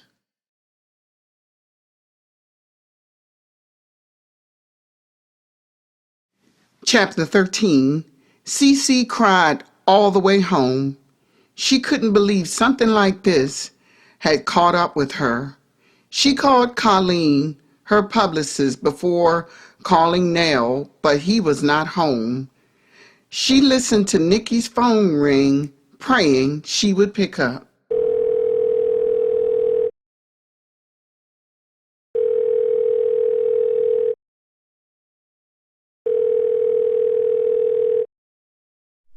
Hello? Hey, Nikki. I'm so glad you picked up. Hey, girl. What's wrong? Cece explained to her what happened. Girl, I would bet my whole acting and rapping career that Noki leaked them pictures of you. She's so jealous. Oh, my goodness. She's been trying to get at me for a while now, like calling the Jenna and Ralph show to lie on me. So, what are you going to do? What can I do? Other than get my publicist on it, I've already called her. Oh, so who do you have? I have Colleen Hunter. Oh, girl, you ain't got nothing to worry about. She's good. She'll look out. Don't worry. Nobody is perfect anyway. She felt much better after talking to Nikki. Nikki was always so positive, and she did not allow others to control her, and that's what Cece loved about her. She'd even stood up to Norman a couple of times.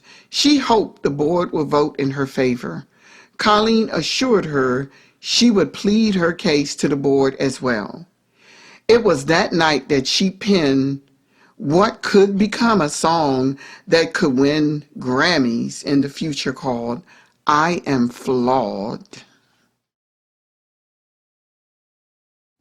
Chapter 14.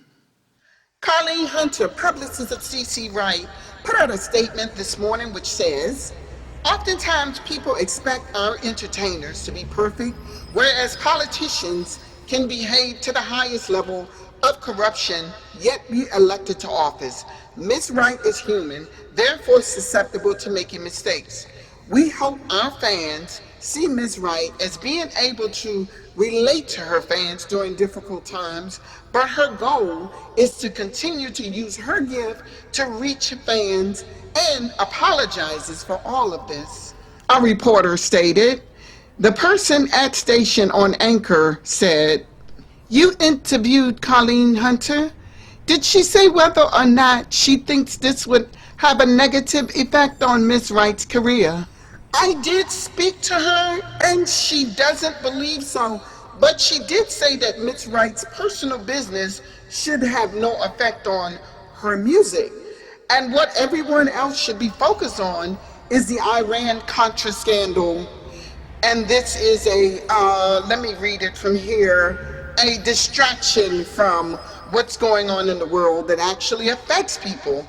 And she says that Ms. Wright's personal life does not affect anyone in any way, that this government's handling of the country's affairs does. Thank you, Angela. Well said, the anchor said. Cece watched the news. She felt Colleen had handled it well. Her publicist had not only given a concise statement, she had done so very quickly. Hello? Hey, C-Note, how you doing? I'm hanging in there, just still trying to wrap my head around this. Nobody else would have put that information out there other than Noki. You know what? I feel so betrayed. Girl, Why didn't you tell me what y'all were going to do when you went to take them pictures? Because I didn't know what it was about back then until we got to that place. But you never even mentioned to me after it happened. Because I was embarrassed. I was embarrassed now. And now I feel so betrayed. I would never have done that to her. You're a better person than she is. She's always been jealous of you. Well, I didn't know that back then. I thought we were friends now. Well, she used to complain to Patrice about having you sing certain parts of our songs because Patrice felt your voice was softer and fit certain verses better. Then she complained about our positions on stage when we did do our East Coast tour that time. But why didn't she tell me all that? Why didn't she tell me how she felt? Maybe she was planning on sabotaging you even back then. That's the only reason people ain't upfront about stuff. I guess you're right, Nelson. Hey, guess what? I talked to Justine. That revelation made Cece perk up. And? Well, not really talked to her. I actually ran into her downtown. I asked her how she was doing. She looks good. Is she seeing anyone? I asked her that too, but she said it wasn't none of my business. Oh, wow, Nelson. Listen, I'm not doing anything illegal. I quit all that. I work for a great company in Fairfax. I'm doing it all right. And now she still won't talk to me. Well, I mean, what else do I need to do? I know what you mean. Cece did not know what to tell her friend. She wanted to tell him it would be okay. But how could she determine what Justine was thinking? She had only seen Justine about maybe twice since high school. She didn't know what kind of person Justine had grown up to be or what her plans were. But I guess it'll be okay. But listen, you're going to be okay. Somebody like Noki will never be able to stop a force like yours, C-Note. Aw, thanks, Nell. I'll talk to you later.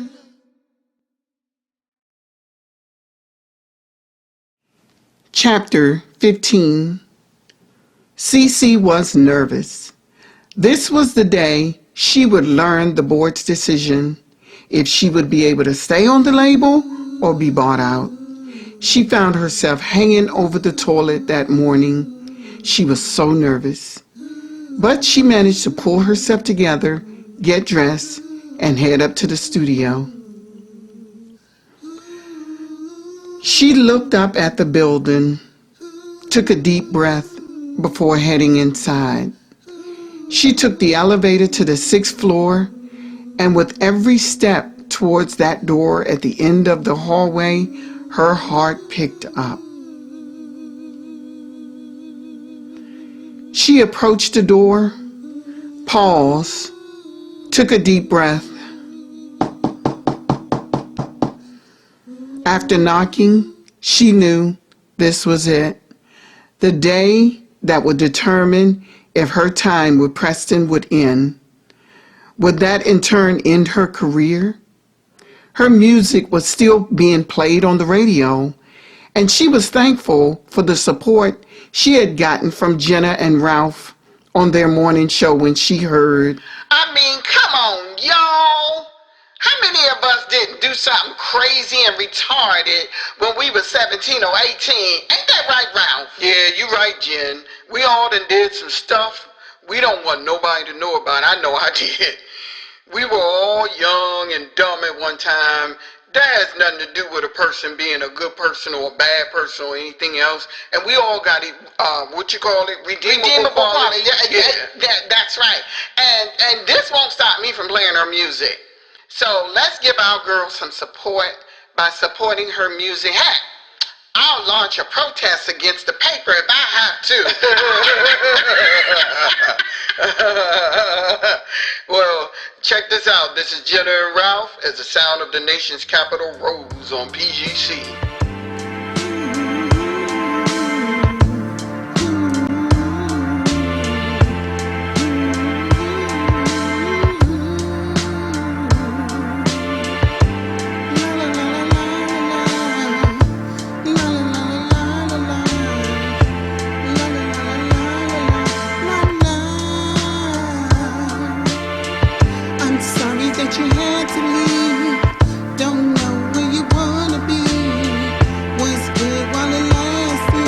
was snatched out of reverie when the door of the conference room opened.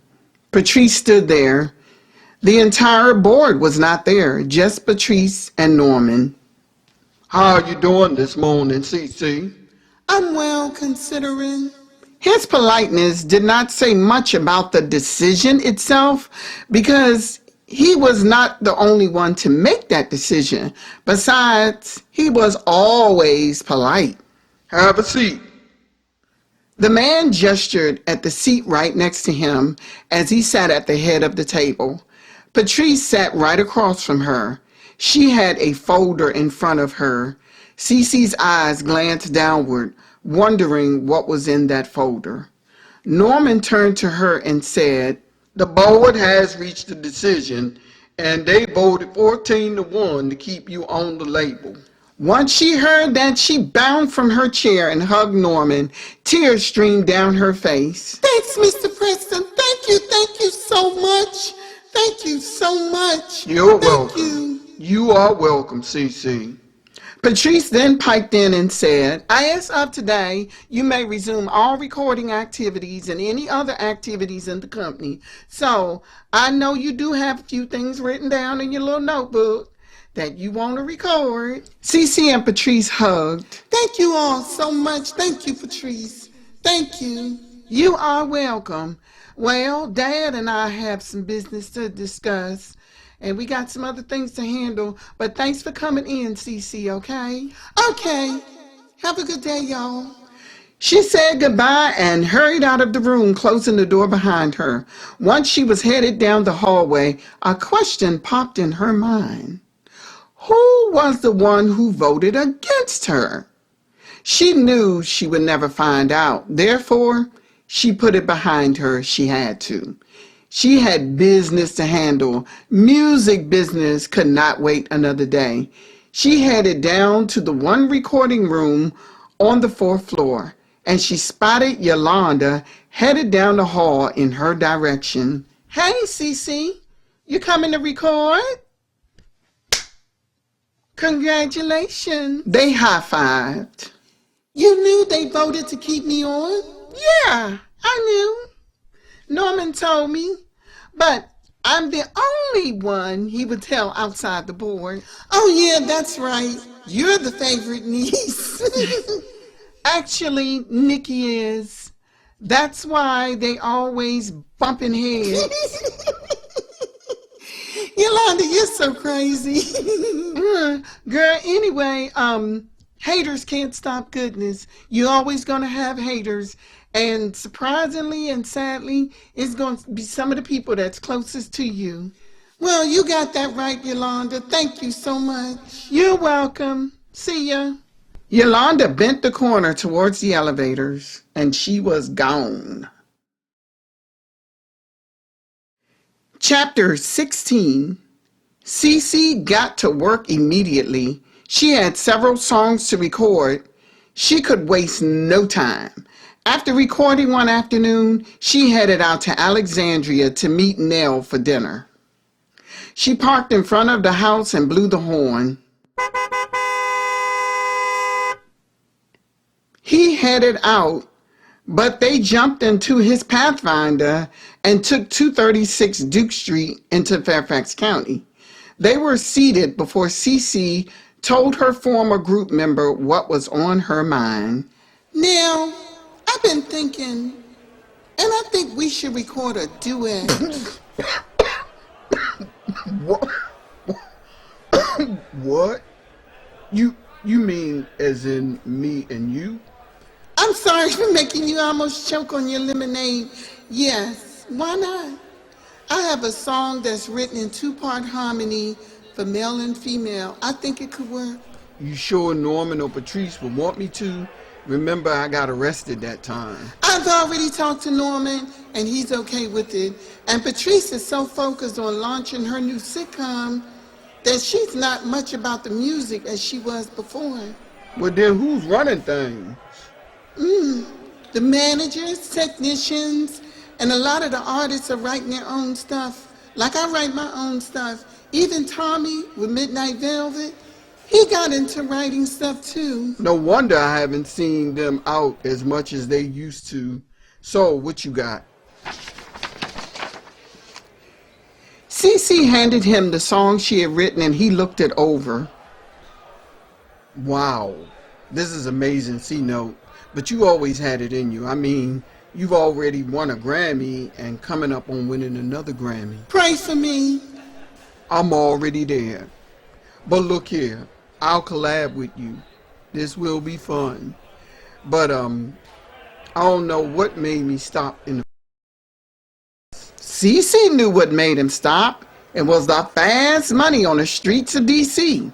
She was thankful he had gotten out of that game before it was too late. D.C. was named the murder capital of the nation, and each time she heard of a shooting or a murder, she prayed it would not have been her childhood friend. But she gave him credit for one thing. He did not put everyone else at risk. He had quit the label and hardly ever visited her house during his nefarious activities. While they were enjoying their meal, she happened to spot two familiar faces, Johnny Hutchinson and his wife Cartier. Cece had not seen her in so long. Johnny stopped at their table. Hello, Cece. Nell. The pair spoke to them. Cece noticed Cartier didn't say anything. She had lost a lot of weight and looked frightened. Nell also observed them. I'm sure Preston had something to say about your past activities, huh, Nell? Wait a minute, what did you just say to me? What did you just say to me? Nell bounded from his seat and faced off with the man.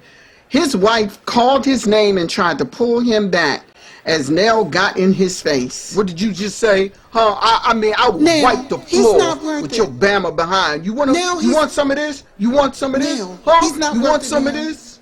He's not worth it. Sit back down, Nell. He's not worth it. Johnny, that was really rude of you. Oh, you stay out of this, Red. Johnny scolded Cartier, and she backed off immediately. But come on, Johnny. It looked like you better listen to your wife, man. You better listen to your wife, okay? And get on up out of here looking like something from the early 1970s.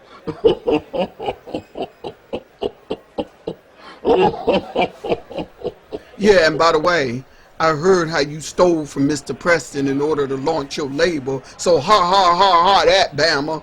Bama. You don't know nothing about me. You don't know nothing about me, Nelson. Oh, I know a lot about you. The streets of D.C. have been talking about you for the last decade. So take that to your bank. Johnny and Cartier turned to leave. Then Nell said, Man, that dude is the biggest Bama I've ever seen, still dressing like the 70s. I mean, look at him. Look at him. He pitiful. Dude is pitiful, yo. Oh, man. I tell you, you know what, Nell? You did handle that good. You handled that very well because you know what? That dude is a bully. And a lot of people in that company was scared of him. Yeah, I know. And you handled it well, too, sis. You did. Yeah, thank you. But you know what? I've learned a lot over the years. And one of the things that I've learned is not to give people like that any oxygen. Chapter 17, February 1987. And the award for Best R&B album goes to CeCe Wright. The Right Girl.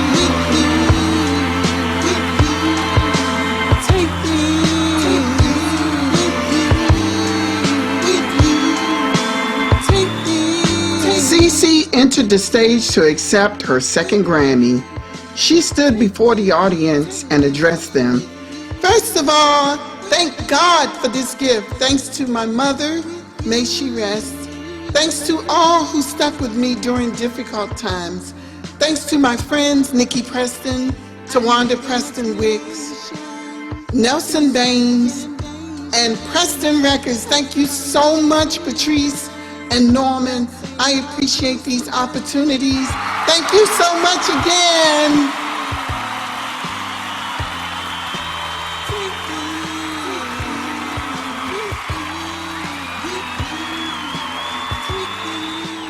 Nelson had accompanied her to the Grammys and posed on a red carpet with her. He hugged her and said, Congratulations, girl. Second Grammy. "Thanks so much, Nelson." The very next morning, Jenna and Ralph were at it again. Okay. So, Ralph, what is going on here? We have not seen Nelson Bain since he left the group a couple of years ago. Now, Cece has been solo longer than she was with the group Trilogy of Soul. Am I correct? Yeah, and you know what else I noticed is what... Wait a minute. He posed on the red carpet with her and everything. Wonder if he's trying to make a comeback. That's what I was about to say. But you cut me off, like you always do. But you know what? He was looking sharp though. Y'all gotta give him. He was looking sharp in that tux. Child, I wish I had been there to interview him, but I had to check on Daddy last night. He was acting up again. Your daddy is always acting up, girl. He raised you. Hey, Ralph, you better watch yourself, okay? You better watch yourself. Oh, yo, what? This is Jenna and Ralph. On the Jenna and Ralph morning show is the sound of the nation's capital rolls with Love is PGC. not a game you play. Too many highest things. Love is not a game you play. Too many highest things. So take this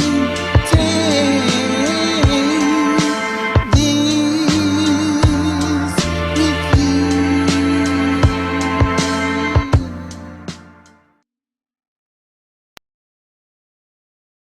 Chapter 18. Ready for your next tour? Nikki said when she met Cece in the recording room. It was now September 1987, and the management team had gotten her schedule together, and Jason, her security, was making preparations, getting information about venues, and asking about compromising issues that could potentially put her in danger. He was serious about his job. Yes, girl, I am ready. Okay, so Tawanda and I decided if you needed backups, we'll back you up. Nikki, you're a well-known rapper and your sister is out there making commercials.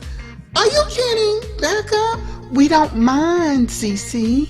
Are you joking? You the one that talked me into this, Nikki. Nikki and Tawanda burst out laughing. Oh, I see what's going on here. Okay.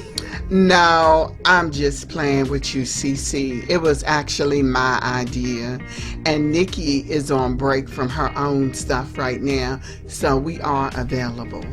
I hear Nell is going with you. What is he going to sing? Some of y'all old songs from Trilogy of Soul?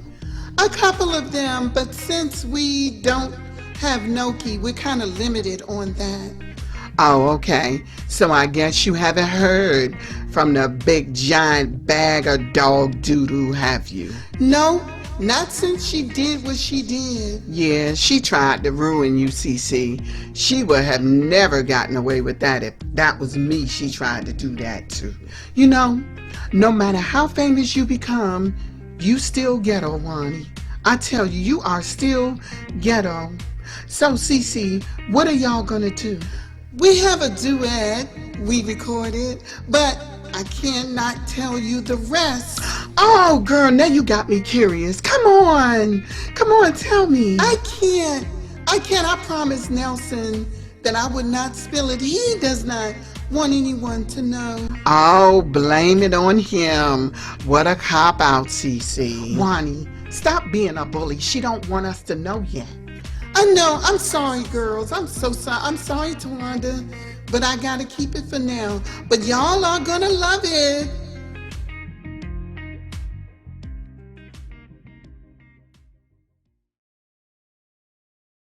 Chapter 19. Days later, Cece's limo pulled in front of the arena. She stepped out wearing a pair of black shades, black baseball cap, and black pants and jacket. Nikki and Tawanda were in the other limo right behind her. They headed into the arena from the rear with Jason and other security escorting them.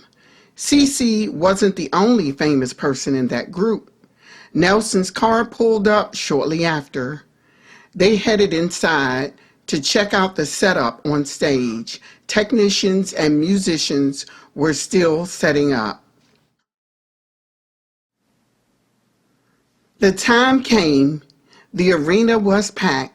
Cece was nervous but excited.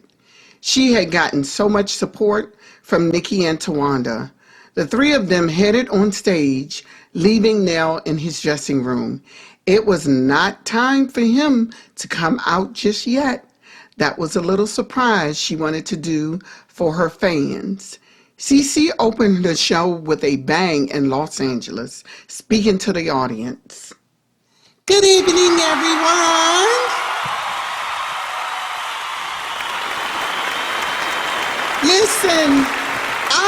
Listen, I am so happy to be in Los Angeles.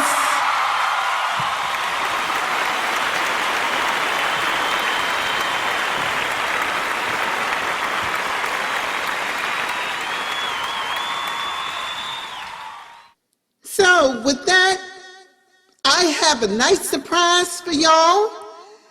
So this first number is something I wrote during the time I was at my lowest, but it's a song to tell all of my fans that I am the same as everyone else. No matter how successful you are still just like everyone else. Now, not that I didn't know that before, but I know that everyone will be able to relate to this song. Let's do it.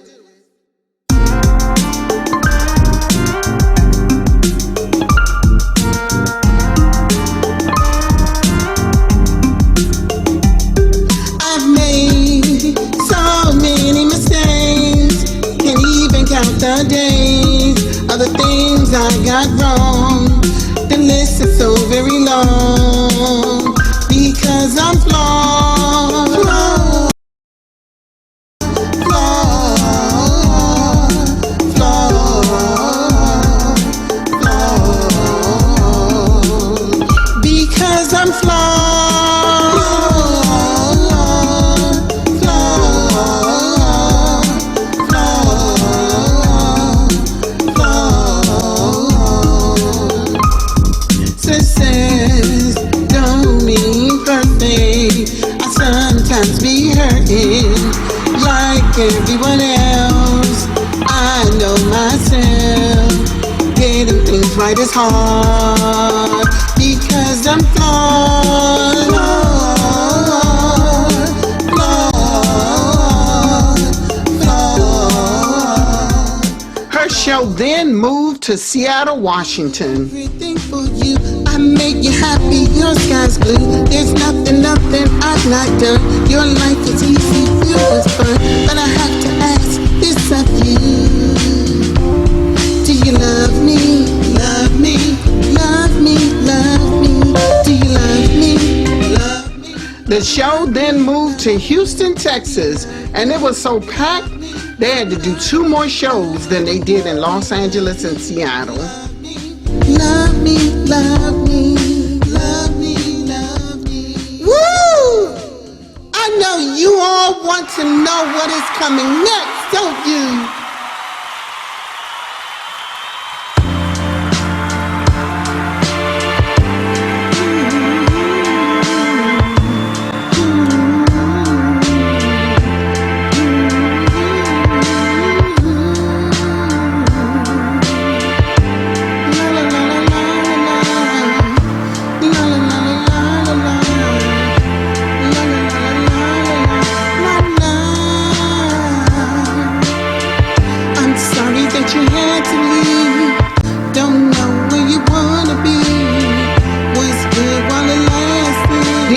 video of Take This With You began as the crowd applauded again. She and her backups, Nikki and Tawanda, did dance steps as they sang.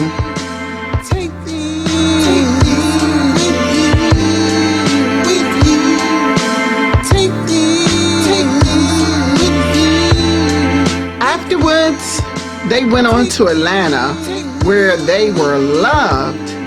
She announced Nell in each city, but he received an exceptional applause when she announced him. Y'all know Nelson Baines, known as Nell from Trilogy of Soul, don't you?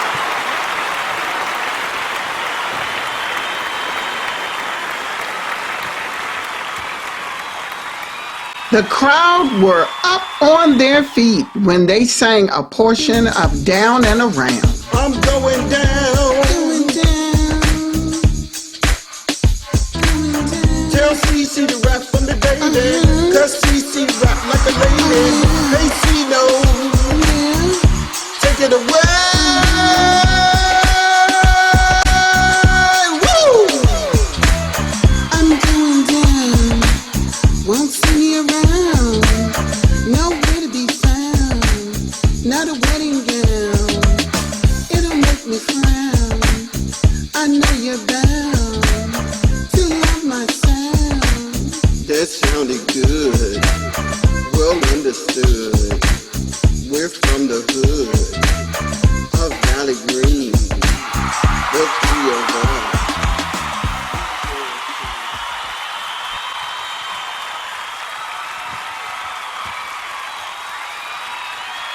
By the time they reached Richmond, Cece was exhausted, but her excitement kept her going.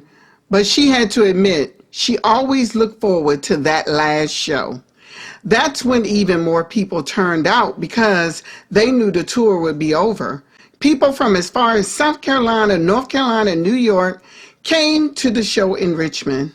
Hey y'all, we have come to the final portion of our show, and check this out. Nell has a treat for you. Now, I'm sure some of you may have already heard about it, but when we did our show in Los Angeles, the shock value was amazing, but we cannot let you go until you hear what Nell has to say.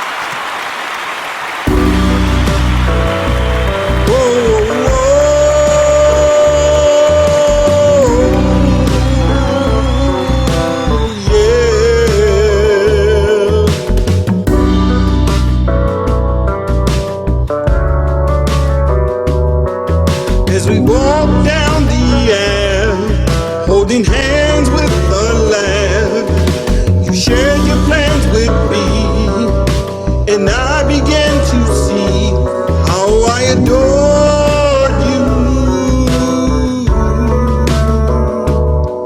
Justine, how did you sneak into my dream? Justine, it was reality, it seemed. Justine, how did you sneak into my dream? It was reality, it seemed. The crowd was in awe, hearing him so wholeheartedly bellow out that song. They knew whomever Justine was, this man truly loved. When he wrote that song, Cece asked him if he had constantly dreamed about her, as his chorus indicated. He told her yes, and he never stopped thinking about her, even after 3 years. He had dated several women since, but nobody touched Justine in value. He knew he loved her. At home, Justine had just come out of the laundry room in the basement when she noticed the televised show. Justine, how did you sneak into my dream? It was reality, it seemed. Reality, it seemed. She stopped, set the basket of laundry on the floor, and could not take her eyes from that TV. She sat on the sofa. She could not stop her tears as she watched him pour out his heart. Nell continued singing, all of the memories of her flooding to his mind.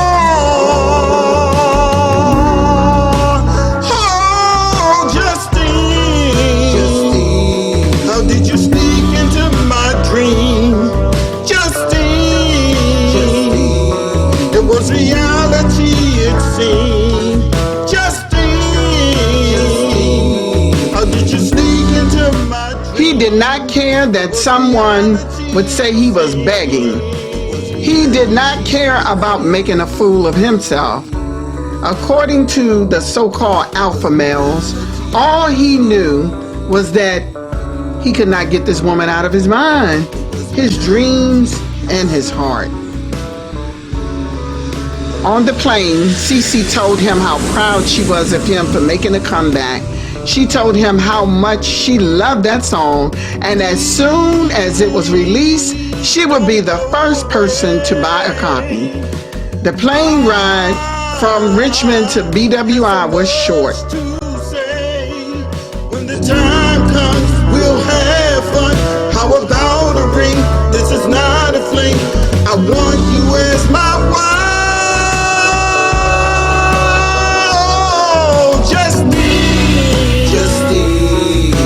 Security escorted them from the plane, and once they received their baggage, they headed outside. But before they reached the exit, there stood Justine. Nelson stopped cold. Sneak into my dream. It was reality, it seemed. It was reality, it seemed. He was surprised to see her. Nikki and Tawanda were escorted by their security to the limo. Cece, having noticed Justine, stood next to Nell, watching the scene. She looked at him and smiled. What a nice surprise. Mr. Baines, we have to get moving. Jason, the security, said. Justine and Nell head towards each other and hugged. He lifted her, spun her around.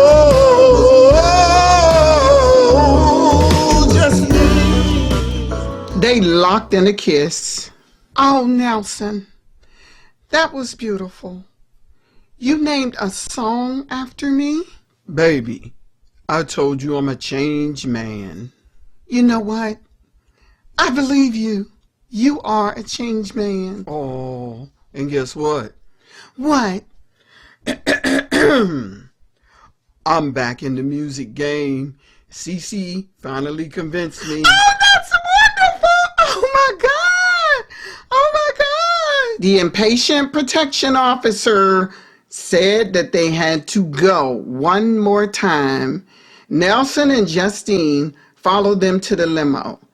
She told him she took a taxi to the airport, therefore she was riding back with him. Cece turned around and said, Welcome back, Nelson Baines. Yeah!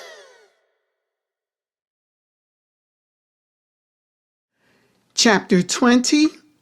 The next morning, after that last show in Richmond, Jenna J and Ralph Cook opened their show with a bang. Cece placed her coffee mug on the table and sat down. She smiled, listening to them. She could relax at home for at least a week. Nelson Baines, aka Nell, here he comes. I wish that Justine song was released because I'm going to tell you right now, I will play that junk. Word up. Wonder why they always do that to us, Jenna. Do what? What you talking about, Ralph? First and Records. They always have their artists do a show with an unreleased song and then make us wait a month before it's released. Yeah, you know what? I don't know what that is, but I think it's some of the artists that be doing that because that's not the first time CC Wright's done that. She probably told Nell not to release it yet, to punish us. Oh, man. But did you see her last video? Did you see that? I did. And you know that junk was slamming. But I'm about to get off CC for a minute because I got to get back on Nelson. Okay. I knew he was going to make a comeback. Didn't I tell you when we saw him at the Grammys with CC that he was going to make a comeback? You did, yeah. You called that one. You did call that one, Jenna. You said it. And I knew he had something up that sleeve of his tuxedo that night. But that song, Justine, woohoo! You know what? I heard he really does have a girlfriend named Justine. Nuh-uh. Stop playing with me, Ralph. I ain't better playing. not find out you lying. I'm not lying. Stop playing. Listen, Stop playing. Jenna, I'm not lying. I'm not. He really does have a girlfriend named Justine. I'm not lying. Well, all right then. So, Ralph, let me ask you a question. Just between me and you. I don't want nobody else to hear this. Do you think Trilogy of Soul is going to get back together? Well, Jenna, I look at it like this. Only if they get somebody to take Noki's place.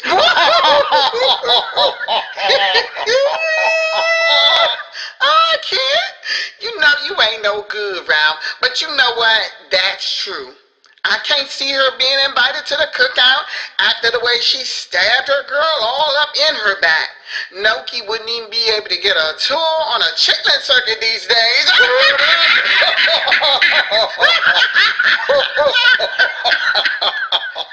You talking about me, girl? You wrong for that. But word on the curb says she done had a third kid by that alleged pimp she married. Oh, yeah. We better be careful, though. Always say alleged. But karma got everybody's address. That's all I'm going to say on that. Just so glad Nell's back in the game. Congratulations to you, brother. We miss you. That's right, Nell. Do your thing, man. This is Jenna J and Ralph Cook as the sound of the city rose and the nation's capital. To shine. How about a reason to cry out? So many things to love. Think of ways of how we can be happy. So sing about your baby. Sing about a movie. Sing about the sunshine and the rain. Sing about the nighttime and the day. Hello? When Cece answered the phone, she was surprised to hear Noki's voice on the other end. Hey Cece, how you doing? Noki? What is it that you want? Why are you calling me?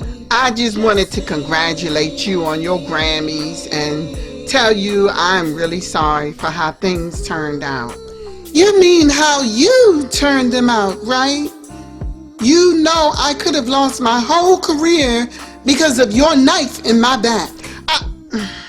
Listen, I'm sorry, Cece. I really am. Michael had a lot of influence over me back then. We broke up now. I had to move on because he was so abusive. Cece was a little affected by what her former friend said, but that was not enough to make her foolishly and blindly allow her back into her life. Maybe Noki was looking for a way to get back into the industry. Preston definitely would not take her back, though.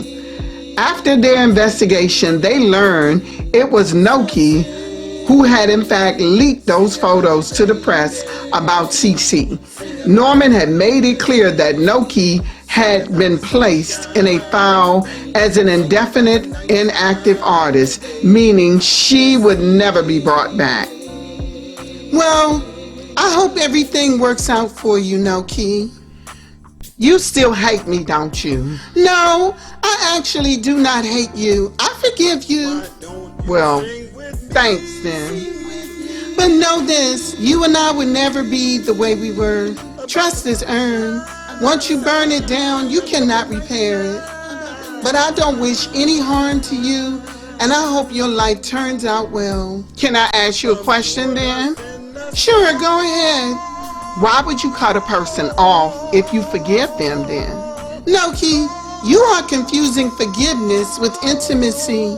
Forgiveness means I don't hold any malice against you, but I can still not trust you at the same time. Okay.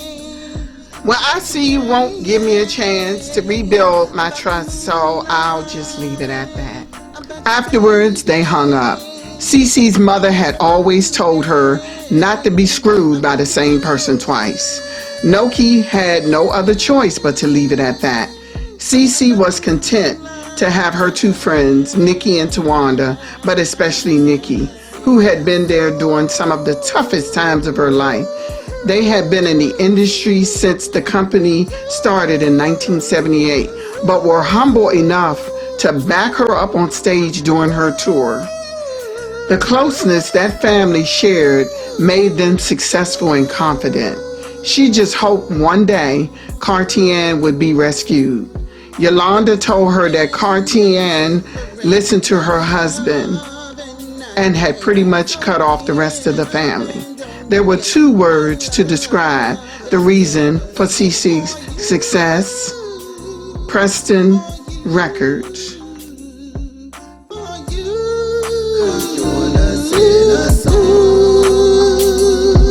So sing your happiness, release all your distress into a place where it goes away.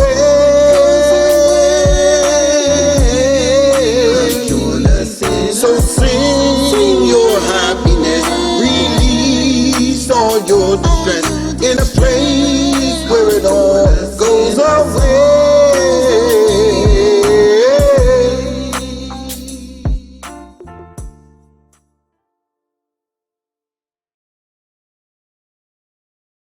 Good morning, DC. This is Jenna J. And I'm Ralph Cook. And we have a special show for you this morning. We have been given the honor to have an exclusive interview with Cece Wright. So tune in as you make your way up and down the crowded parking lot we love to call the Beltway. Again, we are talking to the lovely, talented Cece Wright. So, Cece, tell us, how did you end up on Norman's label? Well, we started out as Trilogy of Soul, me, Nelson, Nokalita, who is known as Noki, and each year we had a music festival at Woodson High, sponsored by Miss Grace Bradford. So do they still have those music festivals? Well, unfortunately, that is no longer part of the summer youth program. Okay, gotcha. So, Norman Preston attended that year, and the rest is history. Okay, so tell us, Cece, your history with Nell and Noki. How did y'all meet? We grew up together, all the way back from first grade. Wow! First grade, and y'all in your 20s now, like mid-20s? Okay, now, Cece, we're gonna get into the weeds a little bit because that's what me and Ralph do. So you and the other two disbanded. Tell us about that. Yes, we sort of went our separate ways. And because I was still trying to pursue music, Nikki Preston, my best friend, encouraged me to pursue a solo career. So here I am. That's wonderful. Any of those Preston Devereaux sisters, any of those are a good friend of yours? That's a treasure indeed. I've been trying to get Nikki Preston on my show for years, but when you say went your separate ways, what does that actually mean? Noki got married and became a mother to 3 handsome boys, and now just sort of drifted away. I think he is interviewing y'all later. Yeah, we will be interviewing him separately. That way you two won't eclipse each other and maybe get to singing a brand new song on our show that we're not prepared for right now. Oh, so, Cece, do you miss being in a group? I do. At times I do. Nell and I have collaborated since, and you do very well. You guys have great chemistry. Seems it's even better as a duo than when you all were a trio. Not adding any shade or anything to anybody, but might I also add that you were more successful as a solo artist? Yeah, I had more control over the direction I was going, but might I add that speaking of chemistry, sometimes a group's success doesn't always depend on talent, but chemistry. If chemistry, like if negativity is fused into the equation, it may hold the group back no matter how talented they may be. Yeah, that's true. Like, take the Temptations, for example. They didn't start making hits until Al was gone and entered David Ruffin. So that was just the right chemistry for that group at the time. Don't you agree, Jenna? I do. And no shade to any of the members of the ever-changing, ever-evolving Temptations, but that's facts. So, let me ask you this, CC. Why do some of Preston's artists surprise us on stage with unreleased songs and then make us wait weeks before we can get it on our stations? Riddle me that. Yeah, riddle us that, CC. Well, I think it has to do with the artist, actually. I mean, I don't want to throw Norman out there because he really doesn't. He gives us more control over our stuff, but Norman is like everybody's uncle. You know, everybody's uncle that give you money and tell you you're doing real good in school and everything. And so it really doesn't have anything to do with Preston as much as it do with the artist. Like Nell, for example. So, have you spoken to Noki? Yeah, briefly a few months ago. But sometimes in life, some people are there for the entire ride, and some only for a short distance in your journey. That's just the way things are. Yeah, facts. So, CC, where does it go from here? Well, you know, I'm working on my next album. It's called The Journey Continues. So, why don't you tell us about that? In that album, I wrote 2 songs about my mother, our struggles, our pain, but how she did her best. And I have a couple of them about life and love. We cannot wait. And don't you dare slight us by going on tour and singing it on stage before you release it. Can you just do us that? Okay. But you know what? We love your music, your style, and your finesse. Yeah, we do. And we really enjoyed this interview with you. We know you don't do interviews, and we're honored to be the first. The first what, Ralph? The first what? Jenna, when you bowl, do all your balls go in the gutter?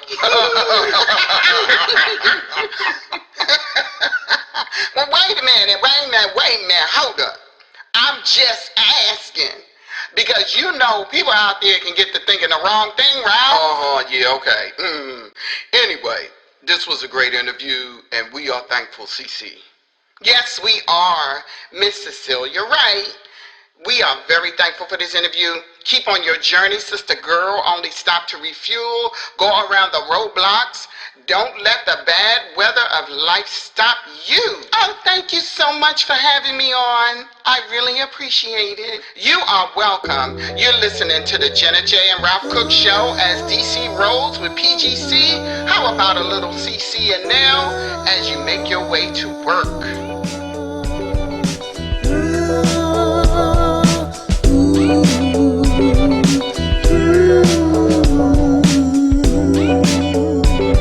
The time of your absence brings me emptiness, but your presence brings me happiness.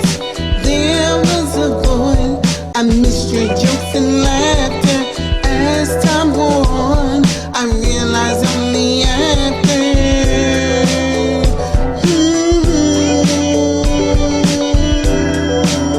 I really miss you. I really miss you.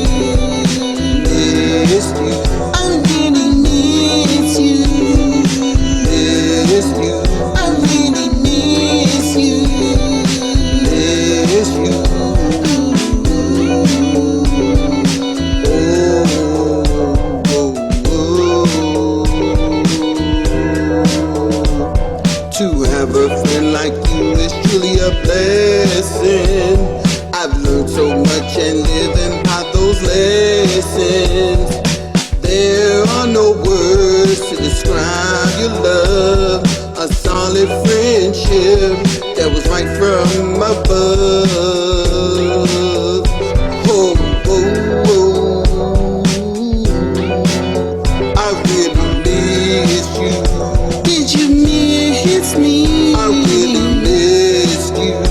Did you miss me? I really miss you.